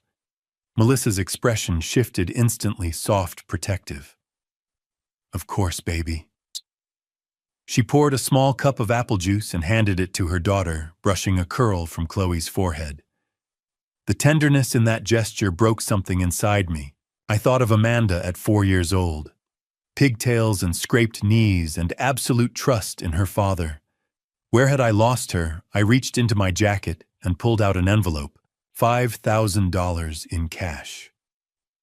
Money I'd withdrawn from a separate account Brandon hadn't touched. This is for Chloe, I said, setting it on the table. Melissa's eyes widened. Mr. Hughes, I can't. Yes, you can.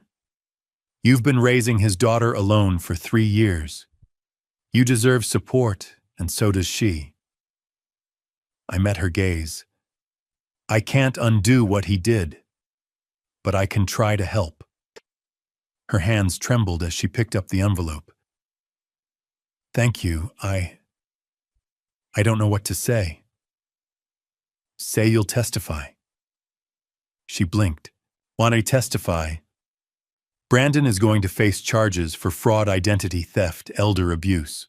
If you're willing your testimony about the child, support the abandonment, the $15,000, it'll help put him away. Melissa looked at Chloe, then back at me. Her voice was steel. I'll testify. He needs to be held accountable for what he's done. Thank you. I stood. Melissa walked me to the door, Chloe trailing behind her, clutching a stuffed bunny. Mr. Hughes.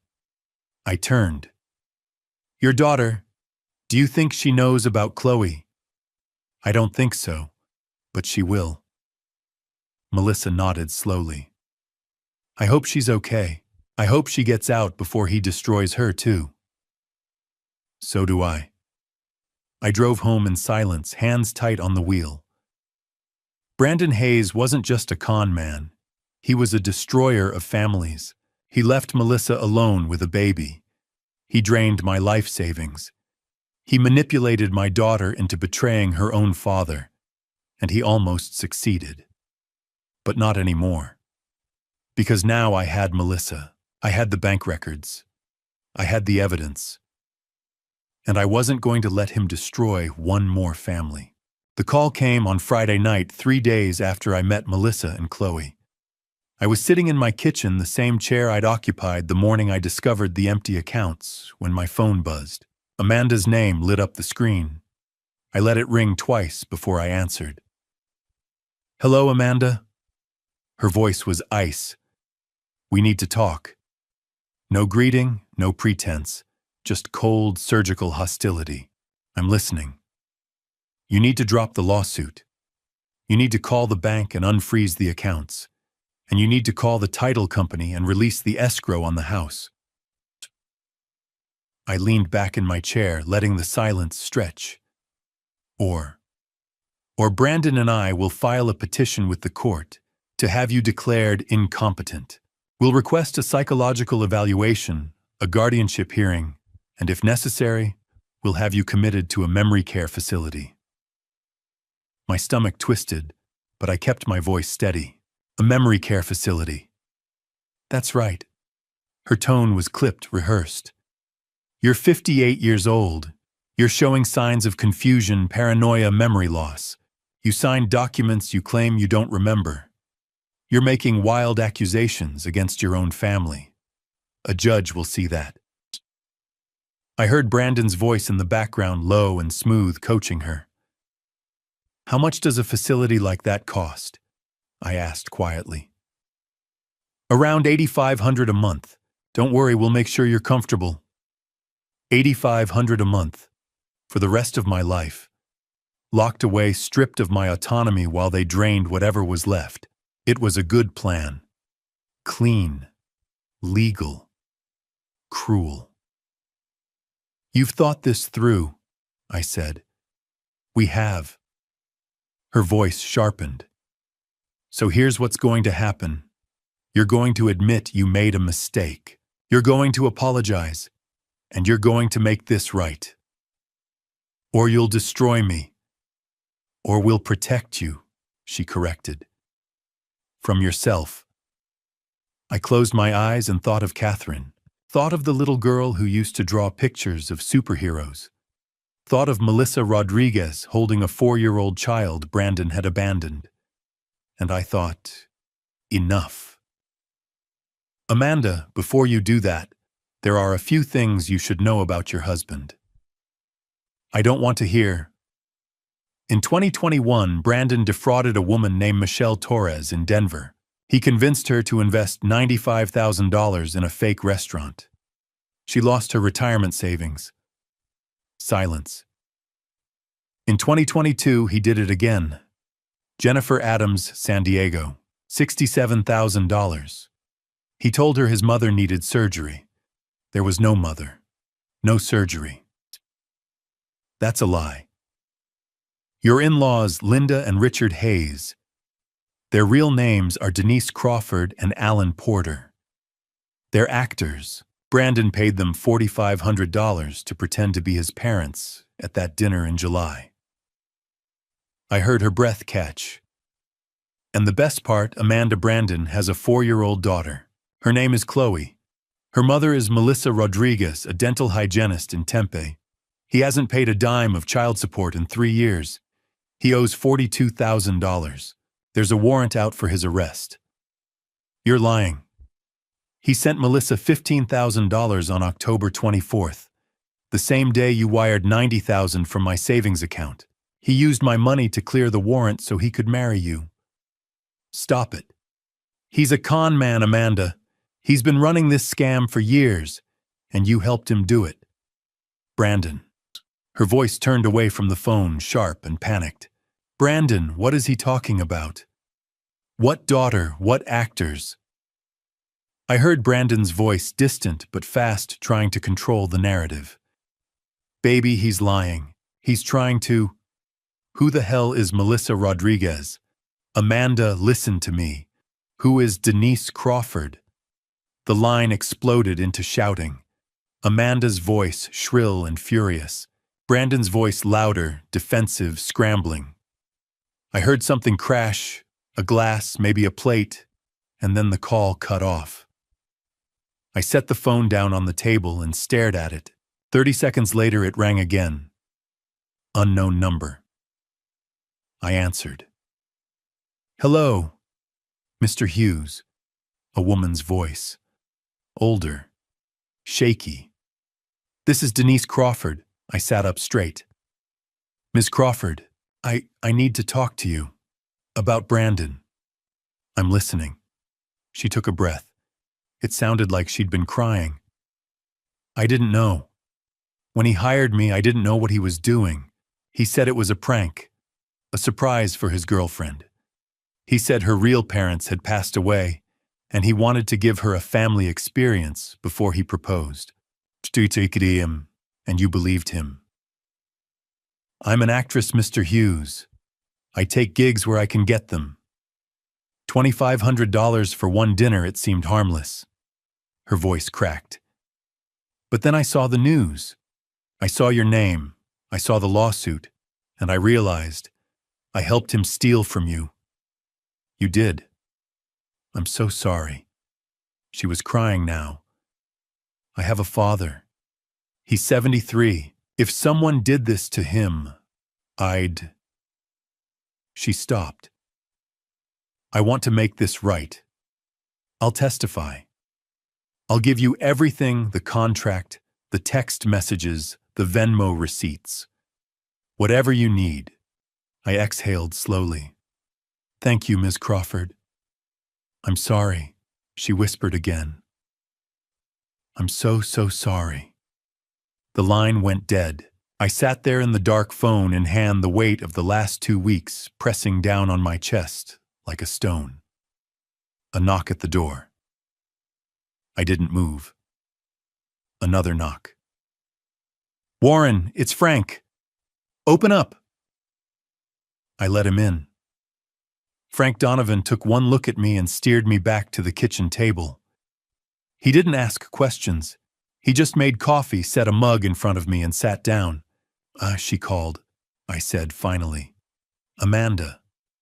She threatened to have me declared incompetent, put me in a memory care facility. $8,500 a month. Frank's jaw tightened. Jesus.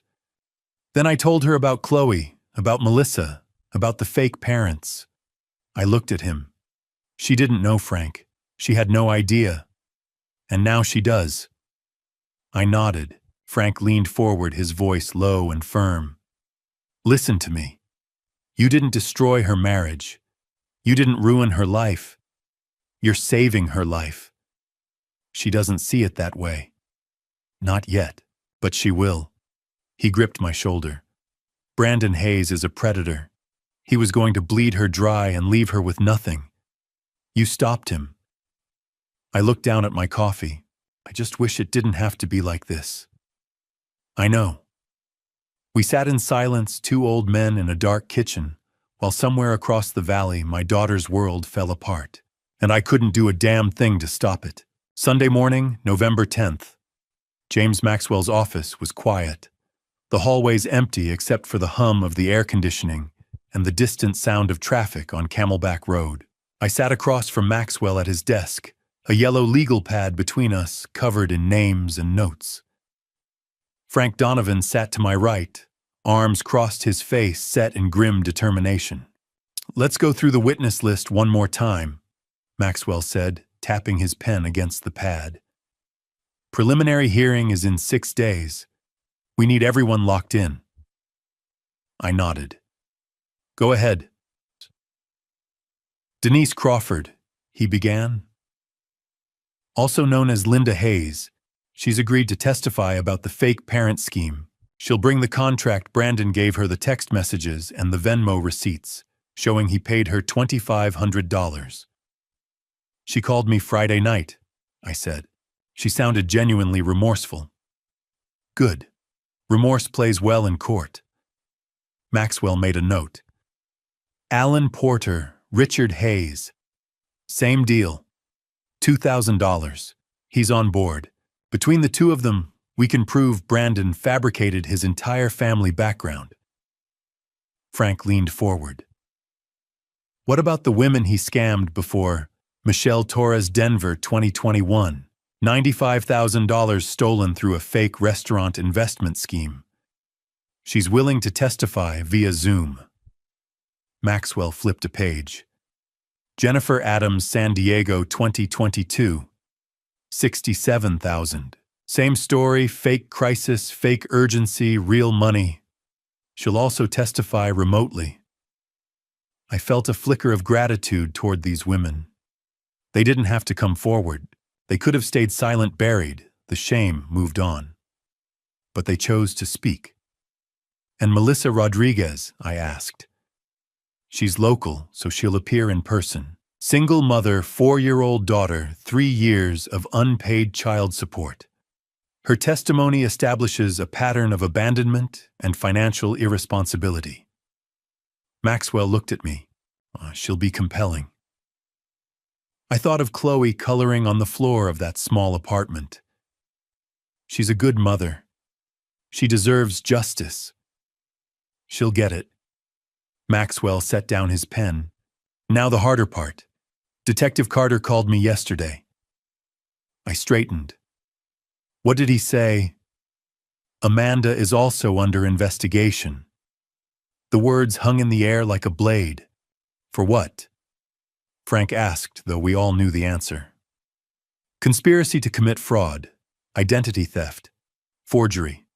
She directly withdrew funds from your accounts using the forged power of attorney. She signed the documents. She facilitated the sale of the rental property. Maxwell's voice was clinical, detached. The state has enough evidence to charge her as a co-conspirator. My chest tightened. How much time? If convicted, 18 months to 3 years. 3 years. My daughter. In prison. Jesus. Frank muttered. Maxwell leaned back in his chair. But the prosecutor is willing to offer a deal. What kind of deal?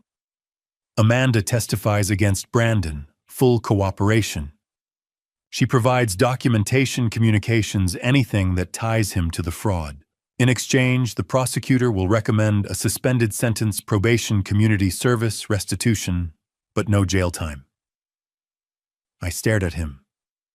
And if she refuses, then she goes to trial. And if she's convicted, she serves the full sentence. Frank looked at me. Has she been contacted? Carter tried to reach her yesterday.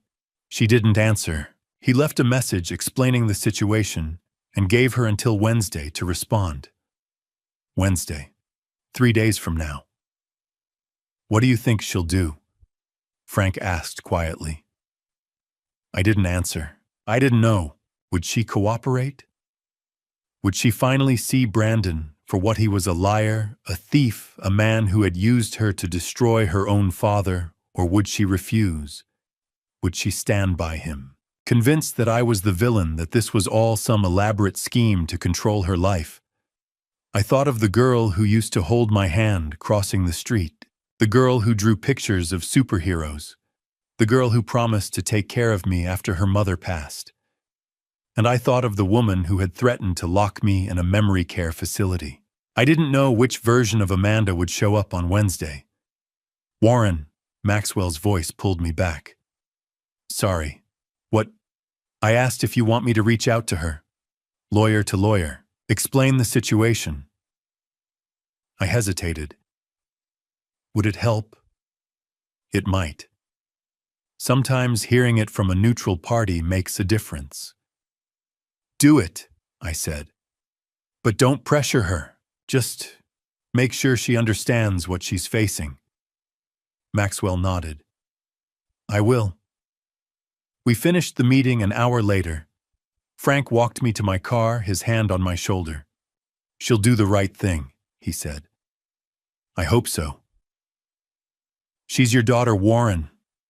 Deep down, she knows the truth. I wanted to believe him.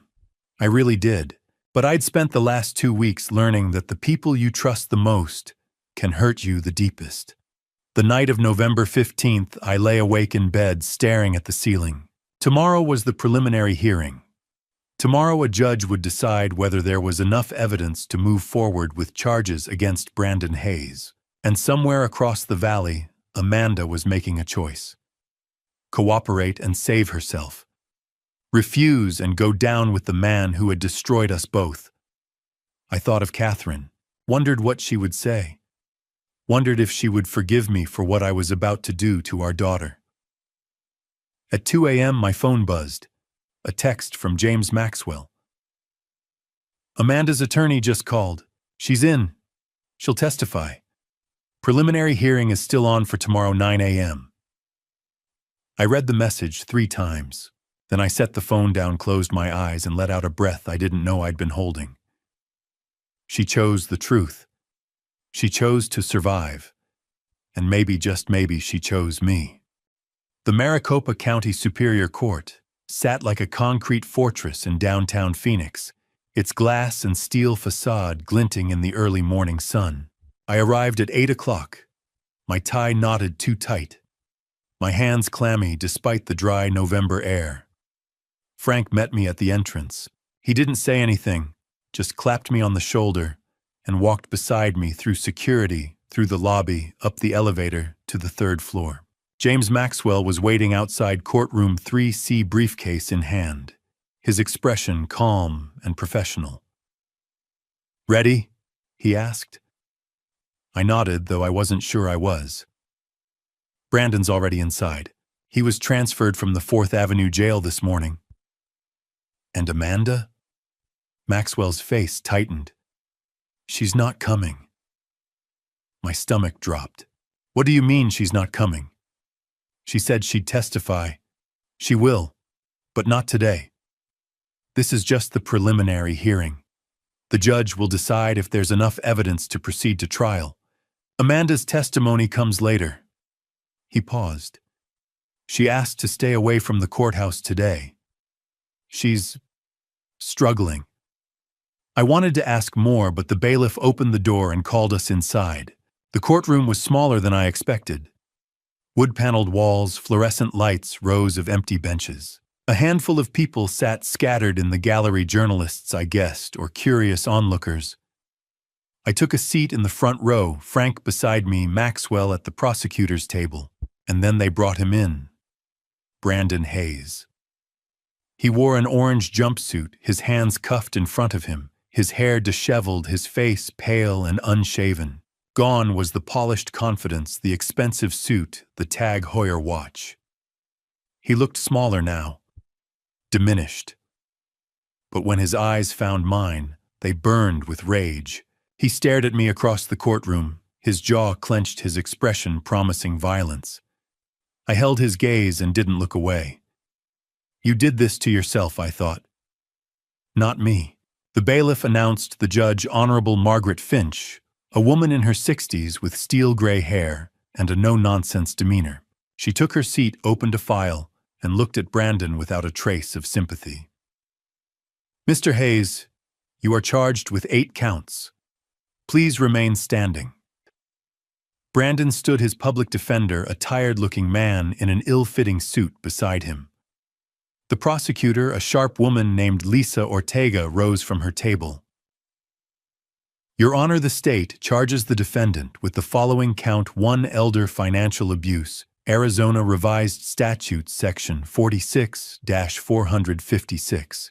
The defendant, through fraudulent means, obtained $225,100 from the victim, Warren Hughes, age 58. Count 2, forgery, ARS 13-2002. The defendant facilitated the creation of forged power of attorney documents bearing a falsified notary seal. Count 3, fraudulent schemes and artifices, ARS 13-2310. The defendant engaged in a pattern of deception to unlawfully obtain money and property. Count 4, theft, ARS 13-1802. The defendant unlawfully took control of the victim's financial assets. Count 5, identity theft, ARS 13-2008.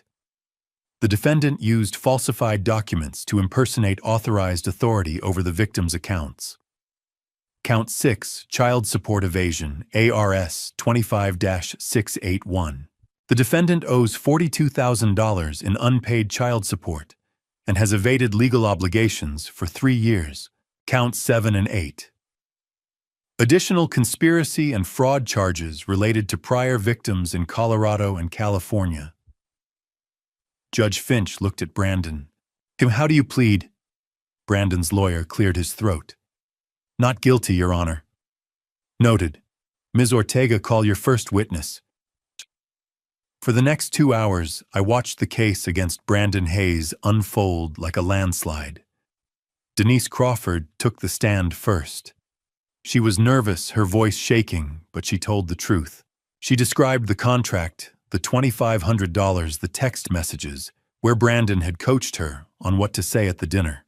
She presented the Venmo receipts, the fake script he'd given her. Brandon's face went red.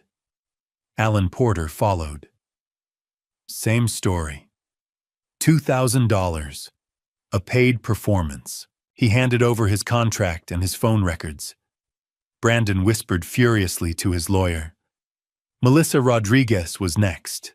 She sat in the witness chair with quiet dignity, her hands folded in her lap, and told the judge about Chloe, about the abandoned pregnancy, about 3 years of silence, 3 years of unpaid support, about the sudden $15,000 payment on October 24th, the same day my savings account had been drained.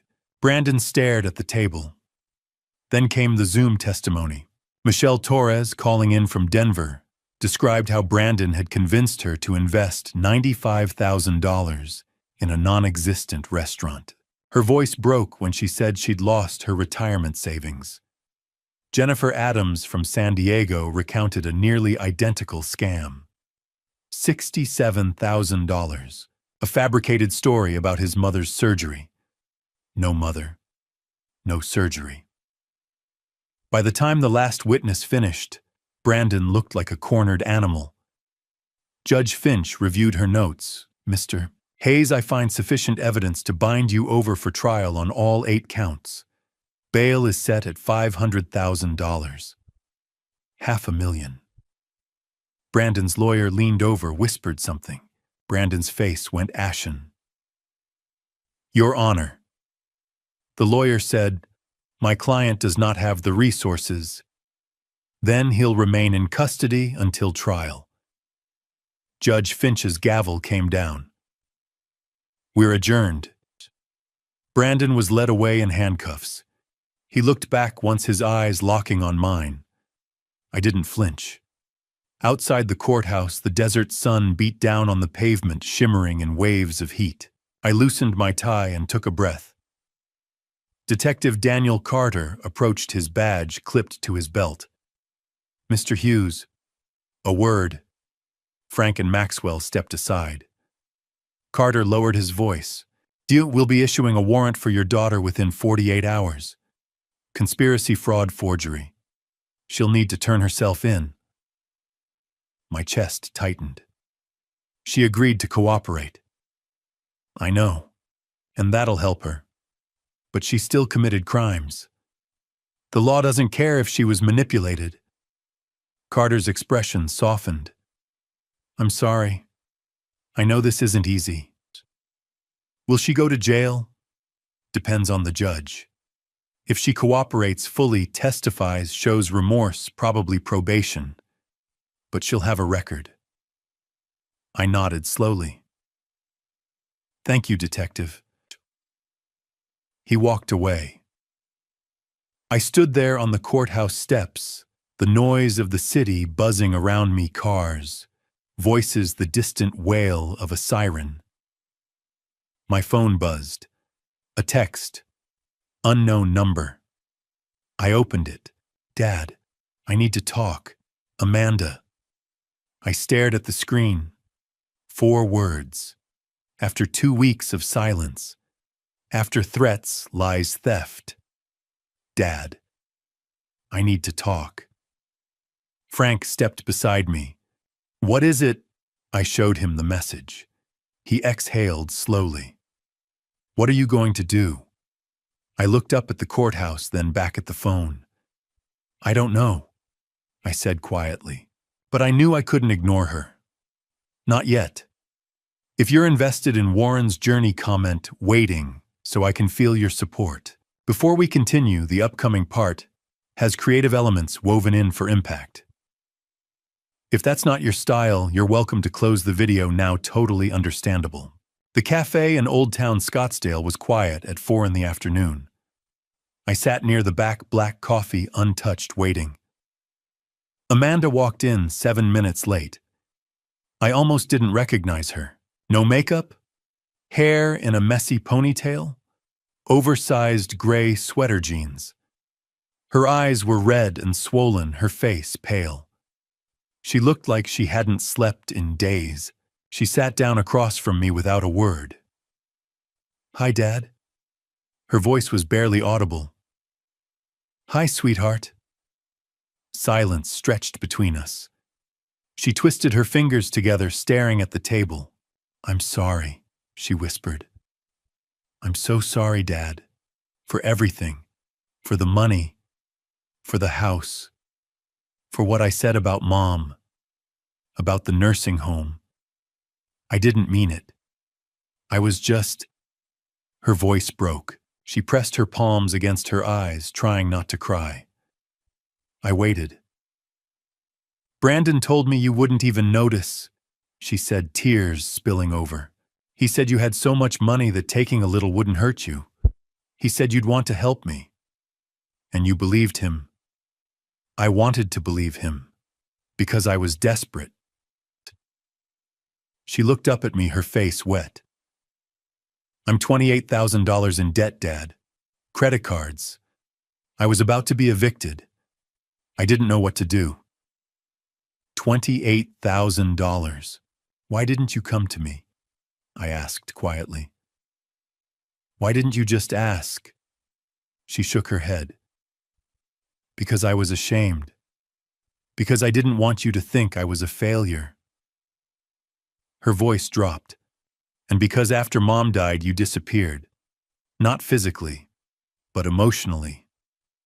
You were there, but you weren't there. I tried to talk to you, but you didn't want me. You wanted her. The words hit like a punch. I felt like I lost both my parents that day, she whispered. And I've been trying to get you back ever since. I stared at her, my throat tight. She was right. After Catherine's accident, I'd fallen into grief so deep I couldn't see daylight. I'd stopped answering calls, stopped living.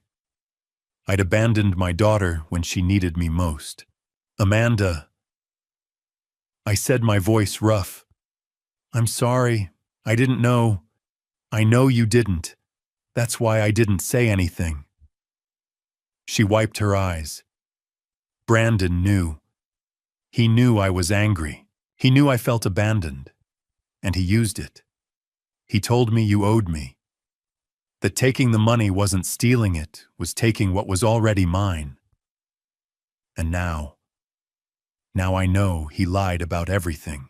The investments, the properties, his parents, his whole life. Her face twisted with shame. I helped him steal from my own father, and I can't take it back. I reached across the table and took her hand.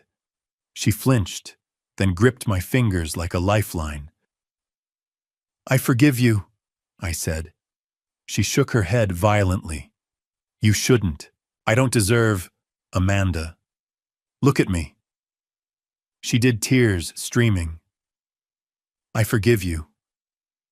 You made a mistake. You were manipulated. But you're still my daughter. And I love you. She broke. She bent forward, sobbing into her hands. I stood, walked around the table, and pulled her into my arms. She buried her face in my shoulder and cried deep, wrenching sobs that sounded like they'd been buried for years. I held her and whispered the words I should have said 3 years ago. I'm sorry. I'm so sorry I wasn't there. I'm sorry, Dad. I'm so sorry. We stayed like that for a long time. At 4:45, the door opened. Detective Daniel Carter stepped inside. Amanda pulled away from me, wiping her face. I called him, she said quietly. I need to do this. I need to face what I did. Carter approached. Miss Hughes, are you ready? She stood, her legs shaky. Yes. He didn't cuff her small mercy, but he placed a hand on her elbow and guided her toward the door. Amanda stopped and turned back. Do you really forgive me? I looked at my daughter, broken, ashamed, desperate for grace. I already have, I said. But you need to forgive yourself first. She smiled just a little and nodded. Then Detective Carter led her out into the Scottsdale sunlight. I stood at the window and watched them walk to the unmarked sedan, watched Amanda climb into the back seat, watched the car pull away, carrying my daughter toward a future I couldn't control. And I realized something. I'd gotten her back. Not the version of Amanda I'd lost 3 years ago. Not the little girl with pigtails and crayons. But the woman she was now. Flawed. Broken. Real. She was going to face charges. She was going to plead guilty. She might serve time. But she was mine again. And that was enough. The Maricopa County Superior Court was cold on the morning of January 15th. I sat in the front row, alone, my hands folded in my lap, watching as the bailiff called the room to order. All rise, the Honorable Margaret Finch presiding. The courtroom stood. Judge Finch entered, her gray hair pinned back, her expression unreadable. She took her seat and surveyed the room. The state of Arizona versus Brandon Michael Hayes and Amanda Marie Hughes. Please be seated. I sat. Brandon was led in first, wearing the same orange jumpsuit from the preliminary hearing, his hands cuffed in front of him. He looked thinner now, his face hollow, his eyes dark. He glanced at me once, a flicker of rage, then looked away. Amanda came next. She wore a simple navy dress, her hair pulled back, no makeup. She looked small, fragile. When her eyes found mine, I gave her a small nod. She nodded back, then sat beside her public defender. The trial lasted 3 days. On the first day, the prosecutor presented the timeline, the forged power of attorney, the unauthorized withdrawals, the fake boutique, the sale of the rental property. Every transaction, every lie, every manipulation laid out in cold, clinical detail. Michelle Torres testified via Zoom from Denver. She spoke calmly, but her voice shook when she described losing $95,000 to Brandon's fake restaurant scheme. Jennifer Adams followed. San Diego, $67,000, a fabricated story about a dying mother. She cried on the screen. On the second day, Denise Crawford and Alan Porter took the stand. They each described the fake parent scheme, the contracts, the script Brandon had given them. Denise apologized to me directly from the witness chair. "I'm so sorry, Mr. Hughes. I didn't know." Melissa Rodriguez testified in person. She held herself together until the prosecutor asked about Chloe. Then her voice broke. "He left when she was 6 months old. I haven't heard from him in 3 years, until he sent $15,000 in October. Money he stole from Mr. Hughes." Brandon stared at the table, jaw clenched. On the third day, I took the stand. The prosecutor asked me to describe the fraud. I did step by step. The missing money, the forged documents, the hospital visit where Amanda had tricked me into signing the power of attorney while I was weak and feverish. "Mr. Hughes," the prosecutor said, "your daughter participated in this fraud. She withdrew funds. She facilitated the sale of your property. How do you feel about that?" I looked at Amanda. She was staring at her hands, tears streaming down her face. "My daughter stole my money," I said quietly. "But Brandon Hayes stole her soul." The courtroom was silent. He manipulated her. He exploited her grief, her loneliness, her desperation. She made a terrible mistake. But he's the one who made her believe it was justified. The prosecutor nodded. "Thank you, Mr. Hughes." Then it was Amanda's turn. She walked to the stand, slowly, her hands trembling. The prosecutor asked her to recount the fraud. She did, her voice shaking, stopping every few sentences to wipe her eyes. "I lied to my father. I forged his signature on documents. I took his money. I helped Brandon sell his house." She looked at me, her face wet. "I'm so sorry, Dad. I'm so sorry." Brandon's lawyer stood. "Ms. Hughes, you're testifying against Mr. Hayes to save yourself, aren't you?" "No," Amanda said. "I'm testifying because what we did was wrong, and I need to take responsibility." "You expect this court to believe—" "Objection," the prosecutor said, badgering the witness. "Sustained." Brandon's lawyer sat down frustrated. Then Brandon himself took the stand. He denied everything. Said Amanda had acted alone. Said he'd tried to stop her. Said I was the one lying, trying to frame him because I disapproved of the relationship. The jury didn't buy it. When Amanda's lawyer cross-examined him, Brandon lost his composure. He pointed at Amanda, his voice rising. She's lying. She's the one who planned everything. She used me. Amanda flinched, but didn't look away. Mr. Hayes, the judge said sharply, control yourself or you'll be removed from the courtroom. Brandon sat back, seething. On January 19th, the jury returned. Guilty on all counts. Judge Finch sentenced Brandon first. Mr. Hayes, you have demonstrated a pattern of deceit, manipulation, and financial exploitation, spanning multiple years and multiple victims. You preyed on vulnerable people, including the elderly and a single mother. This court sentences you to 5 years in the Arizona Department of Corrections.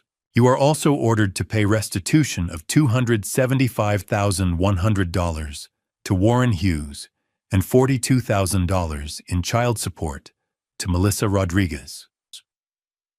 Brandon's face went white. Then the judge turned to Amanda. Ms. Hughes, you participated willingly in this fraud. However, the court acknowledges that you were manipulated by Mr. Hayes and that you have shown genuine remorse. You have cooperated fully with the prosecution. This court sentences you to 18 months in the Arizona Department of Corrections, followed by 5 years of supervised probation. You are jointly responsible for restitution alongside Mr. Hayes. Amanda nodded, tears streaming. The bailiffs led them away. Brandon didn't look back. Amanda did. Her eyes found mine one last time before the door closed. 2 days later, I sat in the visitation room at the Perryville Women's Facility. Amanda walked in wearing a tan jumpsuit, her hair shorter now, her face pale but calm. She sat down across from me, a sheet of plexiglass between us. We picked up the phones. Hi, Dad. Hi, sweetheart. She smiled just a little. 18 months. I know. That's a long time. I shook my head. It's nothing. I'll wait for you. 18 months. I can wait. Her eyes filled with tears. You really mean that? I do. She pressed her hand against the glass. I pressed mine against hers. I love you, Dad. I love you too. We sat like that for a long time, 2 hands separated by plexiglass holding on. The letter arrived in March 2025, 2 months after the trial. Plain white envelope, Perryville return address, Amanda's handwriting. I opened it at the kitchen table. Dear Dad, I don't know how to start this. I've written it a dozen times. My therapist says I need to stop running from the hard things. I'm sorry. For stealing from you. For lying. For what I said about Mom. I've been going to therapy twice a week. I'm learning things I didn't want to see. How I blamed you for Mom's death because it was easier than accepting she was gone. How I let Brandon manipulate me. How I convinced myself stealing wasn't really stealing because I was angry. None of it was your fault, Dad. You were grieving. You were human. I don't expect you to forgive me. I just need you to know I'm trying to become the person you raised me to be. The person Mom would have wanted me to be. I love you, Dad. Amanda. I read it 3 times, then folded it carefully. That night I wrote back. Dear Amanda, I received your letter. Thank you for being honest. You don't need to keep apologizing. I've already forgiven you. What you need to do now is forgive yourself. I'm proud of you for going to therapy. That takes courage. I want you to know something. No matter what you did, no matter what happens, I choose to love you. That's not conditional. It's just true. 18 months will pass. I'll be here when they do. Love, Dad. I mailed it the next morning. The months that followed were quiet. Spring turned to summer, summer to fall. The house felt empty, but it was a different kind of empty. Not hollow grief, but waiting. In April, Frank convinced me to volunteer at the Phoenix Public Library again. I started teaching elder financial abuse workshops twice a month. I told my story carefully without names and watched seniors lean forward taking notes. "How did you know something was wrong?" someone asked. "I didn't. Not at first. I trusted the person who hurt me. That's what makes it so hard." After one session, a man in his 70s approached me, hands shaking. "My son's been taking money from my account.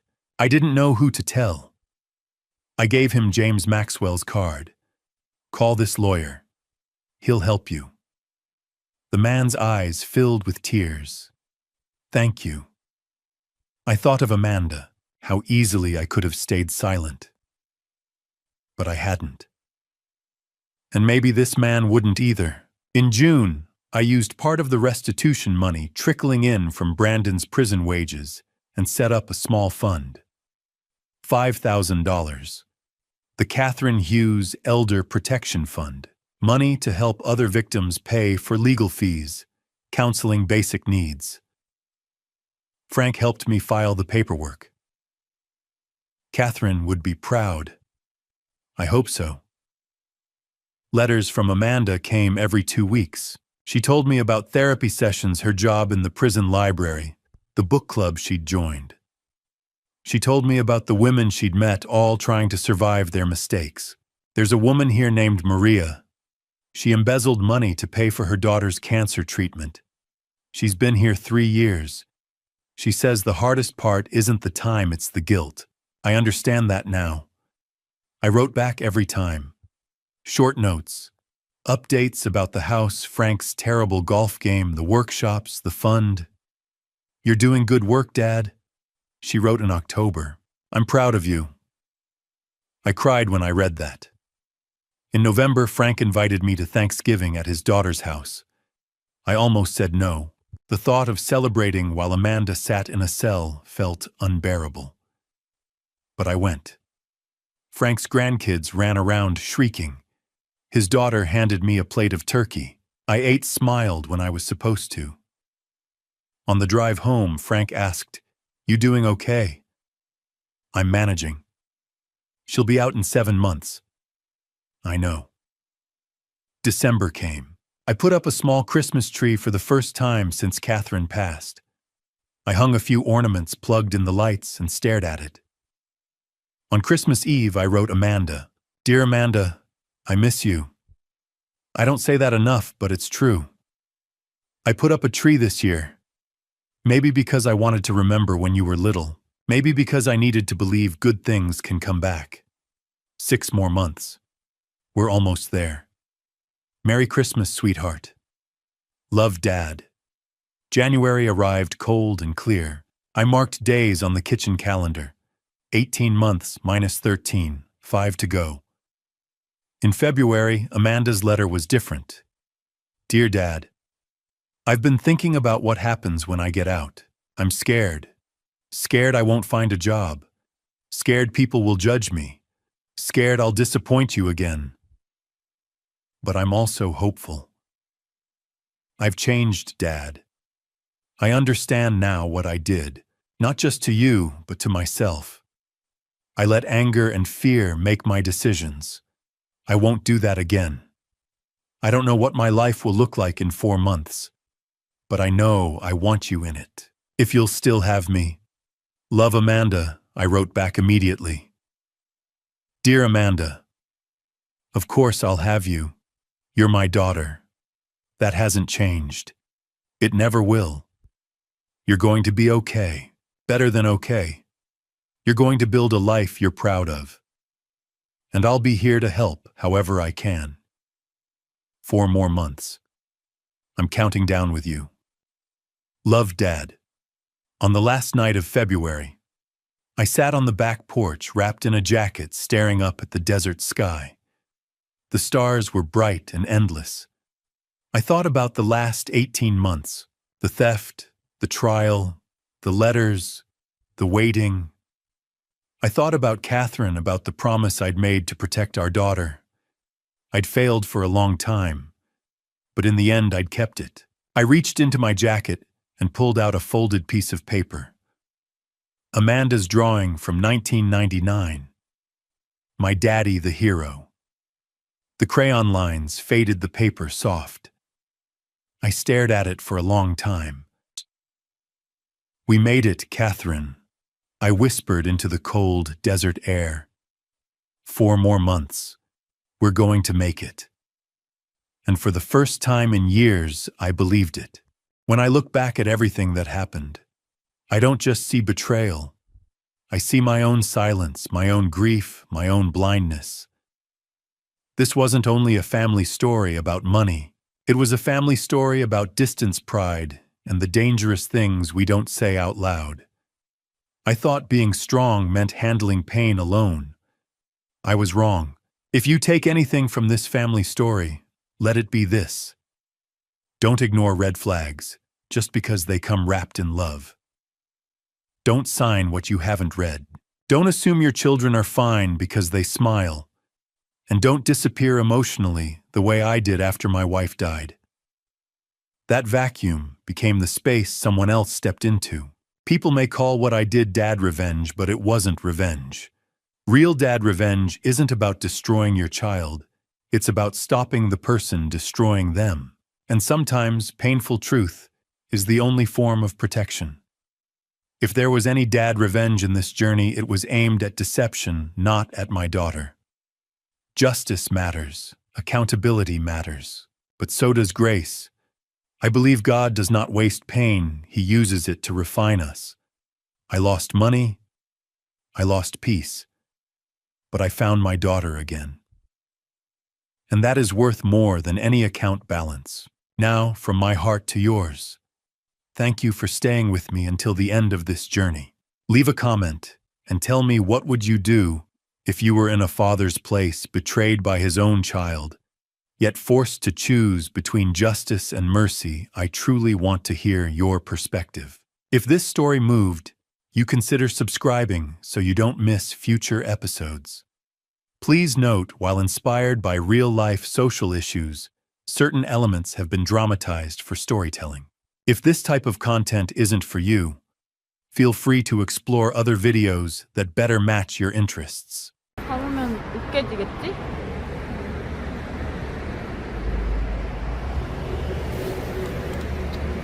아, 이걸 사고 방송을 켰어야 됐나? 아, 천천히 가보자, 지금. 나 랩네이 장바구니 들고 다니는 여자. 너무 무겁다.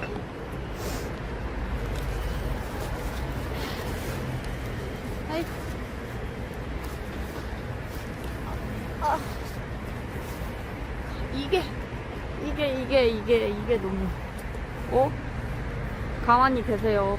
이게 너무 무거워, 이게. 아이고, 가볼까?